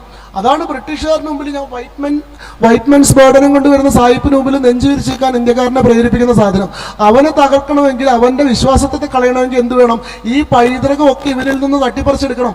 ഇതൊന്നും നിന്റെ പാരമ്പര്യമല്ല, ഇതൊന്നും നിന്റെ പൂർവികരല്ല എന്ന് പറയണം. അങ്ങനെ ഇന്ത്യക്കാരൻ്റെ ആത്മവിശ്വാസത്തെ ഇല്ലാതാക്കാൻ വേണ്ടി നിർമ്മിച്ചൊരു സിദ്ധാന്തമാണ് ഇവിടെ നിങ്ങൾ അഭിമാനിക്കുന്ന, ഊറ്റം കൊള്ളുന്ന മുഴുവൻ സംഗതികളും ഇറാനിൽ നിന്ന് കാലിമേച്ച് വന്നിട്ടുള്ള ചില ആളുകൾ കൊണ്ടുവന്ന സംഗതികളാണ്. അത് മാത്രമല്ല, അത് ഈ തരത്തിലുള്ള അധിനിവേശങ്ങളെ സാധൂകരിക്കുന്നുണ്ട്. കാരണം നിങ്ങളുടെ പൂർവികർ പോലും ഇങ്ങനെ അധിനിവേശം നടത്തി വന്നവരാണ്. അങ്ങനെയാണെങ്കിൽ നിങ്ങൾക്ക് എന്തിനാണ് അധിനിവേശക്കാരോട് വിരോധം? ഞങ്ങൾ കുറച്ച് വൈകി വന്നു, നിങ്ങൾ കുറച്ച് നേരത്തെ വന്നു, രണ്ടുപേരും അധിനിവേശം നടത്തി വന്നതല്ലേ. ഈ നിലയിൽ അധിനിവേശങ്ങൾക്ക് ചരിത്രപരമായ സാധൂകരണവും ന്യായീകരണവും നിർമ്മിക്കാൻ വേണ്ടിയിട്ടാണ് ആര്യൻ അധിനിവേശ സിദ്ധാന്തം പോലെയുള്ള സിദ്ധാന്തങ്ങൾ ഉണ്ടാക്കിയിട്ടുള്ളത്. അതെല്ലാം എത്രയോ പണ്ഡിതർ, ഭാരതീയ പണ്ഡിതർ, വൈദേശിക പണ്ഡിതരെല്ലാം ഇപ്പൊ the invasion that never was എന്ന് പറയുന്ന പുസ്തകം, അതിൽ ഈ ഈ ഏറ്റവും അവസാനം ഇപ്പൊ ഇറങ്ങിയിട്ടുള്ള ദ ലോസ്റ്റ് റിവർ സരസ്വതി എഴുതിയത് ഡാൽറിംബിൾ അല്ലേ, വില്യം ഡാൽറിംബിൾ അല്ലേ, ലോസ്റ്റ് റിവർ സരസ്വതി എന്ന് പറയുന്ന പുസ്തകം. ഇതെല്ലാം ഈ ഇപ്പോൾ പുതിയ സിദ്ധാന്തം ഒരുപക്ഷെ അംഗീകരിക്കപ്പെടുന്ന ഇന്ത്യൻ തദ്ദേശീയമായിട്ടും ചരിത്രകാരന്മാരും അംഗീകരിക്കുന്ന ഇൻഡിജീനിയസ് ആര്യനിസം എന്ന് പറയുന്ന തിയറിയാണ്. ആര്യൻ ഇൻവേഷൻ തിയറിക്ക് പകരം ഇൻഡിജീനിയസ് ആര്യനിസം എന്ന് പറയുന്ന തിയറിയാണ്. ഇൻഡിജീനിയസ് ആര്യനിസം പറയുന്നത് ആര്യന്മാർ പുറമെ നിന്ന് വന്നിട്ടുള്ള ജനങ്ങളൊന്നുമല്ല, ഈ നാട്ടിൽ തന്നെ അധിവസിച്ചിരുന്ന, ഈ രാജ്യത്ത് തന്നെ ജീവിച്ചിരുന്ന ആളുകളാണ്. അതല്ലാണ്ട് ഇവിടെ നിന്ന് പല സ്ഥലങ്ങളിലേക്ക് അവർ കുടിയേറുകയും ഇവിടെ നിന്ന് സംസ്കാരം പല നിലങ്ങളിലേക്ക് വ്യാപിക്കുകയാണ് ചെയ്തത്. അല്ലാണ്ട് ആരും കാലി വെച്ച് കഴുതപ്പുറത്ത് കൊണ്ടുവന്നിട്ടുള്ളതൊന്നും അല്ല ഇവിടുത്തെ വേദങ്ങൾ എന്നാണ്. വളരെ ശക്തമായ രീതിയിലുള്ള ഉത്തരമായിരുന്നു. ഈ സോഷ്യൽ മീഡിയയുടെ കാര്യം പറഞ്ഞപ്പോഴാണ് ഒരു ചോദ്യം പെട്ടെന്ന് ഒരു പോപ്പായിട്ട് വന്നത്. അപ്പോൾ നമ്മളെ 3-4 ദിവസം കൊണ്ടുകൂടെ ഏറ്റവും കൂടുതൽ ആവർത്തിക്കപ്പെട്ട ഒരു വാക്ക് വളച്ചൊടിച്ച ചരിത്രം അല്ലെങ്കിൽ മറച്ചു വെച്ച ചരിത്രമാണ്. ഇപ്പം സോഷ്യൽ മീഡിയയിൽ കുറേ ഡിബേറ്റിലൊക്കെ പങ്കെടുക്കുന്നുണ്ട്. നമ്മൾ ഇന്ന് കാണുന്ന ചരിത്രം സ്വാതന്ത്ര്യത്തിന് ശേഷം ആരോ എഴുതപ്പെട്ട ചരിത്രമാണ്. ആ പേര് വരെ താങ്കൾ പറയുകയുണ്ടായി. പക്ഷെ അന്നും ഒരു 90% ഹൈന്ദവ ജനതയുള്ള സമൂഹമായിരുന്നു ഇവിടെ.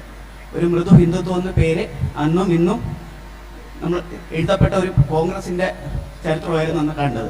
അപ്പോൾ ഇന്ന് നമ്മൾ ഒരു ഹിന്ദു അല്ലാത്ത ഒരാളോട് അടിച്ചമർത്തപ്പെട്ട ചരിത്രം എന്ന് പറഞ്ഞാൽ ആ ഒരു സന്ദേശം എത്ര പേരിൽ റീച്ച് ആവും? കാരണം അന്നും ഒരു 90% ഹിന്ദു ജനതയായിരുന്നു. അപ്പൊ നമ്മളെ കൂടെയുള്ള ഹിന്ദുക്കൾ പോലും ആ ചരിത്രം വിശ്വസിക്കുന്നു. എനിക്ക് ആ ചോദ്യം മനസ്സിലായില്ല. എന്താ അങ്ങയുടെ ചോദ്യം എന്ന് എനിക്ക് മനസ്സിലായില്ല. സ്റ്റേറ്റ്മെന്റ് എനിക്ക് മനസ്സിലായി. പക്ഷേ ഈ ഒരു സന്ദേശം, അതായത് അന്ന് ഈ 47 ശേഷം രചിക്കപ്പെട്ട സന്ദേശം അല്ലെങ്കിൽ ആ ചരിത്രം അന്ന് അത് വളച്ചൊടിച്ചതാണെന്ന് പറഞ്ഞാൽ അന്ന് 90% ഹിന്ദുക്കളുടെ രാജ്യത്ത് ഹിന്ദുക്കളുടെ ചരിത്രം തന്നെ വളച്ചൊടിച്ചു എന്ന് പറഞ്ഞാൽ ഇന്ന് അഹിന്ദുക്കളായി എത്ര പേര് അത് വിശ്വസിക്കും? അല്ലെങ്കിൽ ഹിന്ദുക്കളിൽ തന്നെ ഉള്ള ആൾക്കാർ എത്ര പേര് അത് വിശ്വസിക്കും? ഈ ഒരു ഗ്രൂപ്പിൽ നിന്ന് പുറത്തു പോയാൽ നമ്മൾ ഈ കാര്യം പറഞ്ഞാൽ ആ ഒരു സന്ദേശം എത്ര പേരിൽ റീച്ച് ആവുമെന്ന് എനിക്ക് തോന്നുന്നില്ല. അതുകൊണ്ടാണ്. അല്ല, അത് നിങ്ങൾ വെറുതെ പറഞ്ഞാലല്ലേ ബുദ്ധിമുട്ടുള്ളൂ. നിങ്ങളത് പറയുമ്പോൾ നിങ്ങൾ അതിലുള്ള വസ്തുതകളും തെളിവുകളും കാണിക്കാൻ നിങ്ങൾക്ക് സാധിക്കുമെങ്കിലോ? ഇത് നമ്മളാരെയും വിശ്വസിപ്പിക്കുക എന്നുള്ളതല്ല ഇതിലത്തെ പ്രശ്നം. നമ്മൾ ആരെങ്കിലും കൺവിൻസ് ചെയ്തുകൊണ്ട് അവരുടെ അംഗീകാരം മേടിച്ചെടുക്കാൻ വേണ്ടിയിട്ടല്ല. നമ്മൾ ഈ സത്യം സ്വയം മനസ്സിലാക്കുക എന്നുള്ളതാണ് ഇതിലത്തെ ആദ്യത്തെ കാര്യം. നിങ്ങൾ ആ സത്യം സ്വയം മനസ്സിലാക്കുന്നുണ്ടെങ്കിൽ, നിങ്ങളത് കൺവിൻസ്ഡ് ആണെങ്കിൽ, നിങ്ങൾക്കതിൽ കൺവിക്ഷൻ ഉണ്ടെങ്കിൽ, നിങ്ങൾക്കത് കൂടുതൽ ആളുകളെ ബോധ്യപ്പെടുത്താൻ സാധിക്കും. ഇന്ത്യക്ക് സ്വാതന്ത്ര്യം കിട്ടുന്ന സമയത്ത് 90% ഹിന്ദുക്കൾക്ക് ചരിത്രരചനയെ പറ്റി ആദ്യം കൊള്ളാനുള്ള സാഹചര്യം ഉണ്ടായിരുന്നില്ല നമ്മൾ ആദ്യം മനസ്സിലാക്കണം. രണ്ടാം ലോക മഹായുദ്ധത്തിന് ശേഷം ലക്ഷക്കണക്കിന് സൈനികരെ പട്ടാളത്തിൽ നഷ്ടപ്പെട്ടിട്ടുള്ള ഒരു വിഭാഗം, ഏതാണ്ട് 10 കൊല്ലത്തോളം തുടർച്ചയായിട്ട് ആഭ്യന്തര കലാപങ്ങളും സംഘർഷങ്ങളും നടന്നിട്ടുള്ള ഒരു രാജ്യം, ഒടുവിൽ ഗ്രേറ്റസ്റ്റ് ഹ്യൂമൻ കാറ്റസ്ട്രോഫി എന്ന് വിളിക്കപ്പെട്ടിട്ടുള്ള പാർട്ടീഷൻ എന്ന് പറയുന്നത് ഒരു രാജ്യത്തെ, അത്രകാലം ജീവിച്ച രാജ്യത്തെ രണ്ടാക്കി അങ്ങോട്ട് പിളർത്തുകയാണ്. എന്നിട്ട് ഇവിടെ നിന്ന് ആളുകള് തീവണ്ടിയിൽ അങ്ങോട്ട് പോകുന്നു, അവിടെ നിന്ന് തീവണ്ടിയിൽ ശവക്കുന്നുകൾ ഇങ്ങോട്ട് തിരിച്ചു വരുന്നു. തീവണ്ടിയിൽ വരുന്നത് ശവങ്ങളാ. ആ സമയത്ത് ഇന്ത്യയുടെ സാധാരണ ലൈഫ് എക്സ്പെക്ടൻസി എന്ന് പറയുന്നത്, ഒരു മനുഷ്യന്റെ ലൈഫ് എക്സ്പെക്ടൻസി എന്ന് പറയുന്നത് 32 വയസ്സാണ്. ഒരാളുടെ ആവറേജ് ലിറ്ററസി, എന്താ പറയുക, ലിറ്ററേറ്റ് ആയിട്ടുള്ള ആളുകളുടെ എന്താ പറയുക പോപ്പുലേഷൻ എന്ന് പറയുന്നത് ഏതാണ്ട് 12%. അത്രയും ദാരുണമായിട്ടൊരു സാഹചര്യത്തിൽ ആണ് അത്രയും നീണ്ട കാലത്തെ അധിനിവേശം, നീണ്ട കാലത്തെ ചൂഷണം, പിന്നീട് ഒരു 50 വർഷങ്ങളായി നടക്കുന്ന മതപരമായിട്ടുള്ള ആഭ്യന്തര സംഘർഷങ്ങൾ, ഈ ഒരു സാഹചര്യമാണ്. ഈ സാഹചര്യത്തിൽ ആദ്യം ആളുകൾ അവരുടെ ജീവിതത്തിൽ നോർമൽസി റിസ്റ്റോർ ചെയ്യാനാണ് ശ്രമിച്ചത്. ആദ്യം ആളുകൾ ജീവിതത്തെ തിരിച്ചു പിടിക്കാനാണ് ശ്രമിച്ചത്. ആളുകൾ അവരുടെ ജീവിതം തിരിച്ചു പിടിക്കുമ്പോഴേക്കും നേതൃത്വം അവരുടെ അജണ്ടകൾ നടപ്പിലാക്കി കഴിഞ്ഞിരുന്നു എന്നാണ്. ഇപ്പോൾ ആളുകൾ കംഫർട്ടബിൾ ആണ്, മറ്റുള്ള ബൗദ്ധിക പ്രശ്നങ്ങളെ നേരിട്ട് കഴിഞ്ഞു. അങ്ങനെയാണ് ഈ നീഡ് ഹയറാർക്കി എന്ന് പറയുന്ന ഒരു സംഭവമുണ്ട്. മനുഷ്യന് ആദ്യം പ്രൈമറി നീഡ്സ് ഉണ്ട്, ഫുഡ്, ഷെൽട്ടർ, ക്ലോത്തിങ്. അത് കഴിഞ്ഞാലാണ് മനുഷ്യൻ സോഷ്യൽ നീഡ്സിലേക്ക് പോവുക. സോഷ്യൽ നീഡ്സ് കഴിഞ്ഞാലാണ് പിന്നെ ആൾക്ക് സ്പിരിച്വൽ നീഡ്സ് വരിക. അംഗീകാരം വേണം, സമൂഹത്തിൻ്റെ റെസ്പെക്റ്റ് വേണം. അങ്ങനെ ഓരോ ലെവലുകൾ പരിഗണിക്കുമ്പോഴാണ്. അല്ലാണ്ട് ഭക്ഷണമില്ലാത്ത മനുഷ്യനോട് നമ്മൾ എന്താ പറയുക, ആര്യനാക്രമണ സിദ്ധാന്തത്തെ പറ്റി സംസാരിച്ച് കഴിഞ്ഞാൽ അയാൾക്ക് ചിലപ്പോൾ അതിൽ കമ്പം ഉണ്ടായിക്കൊള്ളുന്നില്ല. അയാളുടെ പ്രശ്നം അന്ന് വൈകുന്നേരം ഇങ്ങനെ ആഹാരം കഴിക്കുക എന്നുള്ളതാണ്. അപ്പോൾ ഇന്ത്യൻ ജനത അങ്ങനെ ഓരോ ലെവലിലുള്ള നീഡുകളെ പരിഹരിച്ച് ഇന്നൊരു അഭിവൃദ്ധിയുള്ള, ഇന്ന് ലോകത്തെ ഒരു ശക്തിയായിട്ടുള്ള സമൂഹമായി മാറിയപ്പോഴാണ് നമ്മൾ മുന്നേ മറന്നു വെച്ചിട്ടുള്ള അധ്യായങ്ങളിലേക്ക് മടങ്ങിപ്പോകാനും അതിലെ തെറ്റുകളെ തിരുത്താനും ആ ചരിത്രത്തെ ശരിപ്പെടുത്താനുമുള്ള വളരെ ഗൗരവമുള്ള, ബോധപൂർവമായ, സംഘടിതമായ ശ്രമങ്ങളിലേക്ക് നമ്മൾ തിരിഞ്ഞത്. അതിൽ വളരെ വേഗത്തിൽ നമ്മൾ മുന്നേറുന്നുണ്ട്. അപ്പോൾ അങ്ങയുടെ പ്രശ്നം ഇത് നമുക്ക് മറ്റുള്ളവരെ എങ്ങനെ വിശ്വസിപ്പിക്കാം എന്നതാണെങ്കിൽ, നിങ്ങൾക്കിത് വിശ്വസിക്കാൻ നിങ്ങൾക്ക് തെളിവുകൾ വേണ്ടേ? അല്ലാണ്ട് ഞാൻ പറയുന്നു എന്നുള്ളതുകൊണ്ട് നിങ്ങൾ വിശ്വസിക്കില്ലല്ലോ. നിങ്ങൾക്ക് ആ തെളിവുകൾ ഉണ്ടെങ്കിൽ തെളിവുകൾ കൊണ്ട് വിശ്വസിപ്പിക്കാവുന്ന ആരെയും നമുക്ക് വിശ്വസിപ്പിക്കാം. തെളിവ് കണ്ടാലും വിശ്വസിക്കാത്ത ആളുകളാണെങ്കിൽ, നിഷേധമാണ് അവരുടെ നിലപാടെങ്കിൽ നമുക്ക് നിവർത്തിയൊന്നുമില്ല, അവരവരുടെ ബോധ്യവുമായിട്ട് ജീവിച്ചോട്ടെ എന്ന് കരുതിയേ പറ്റുള്ളൂ.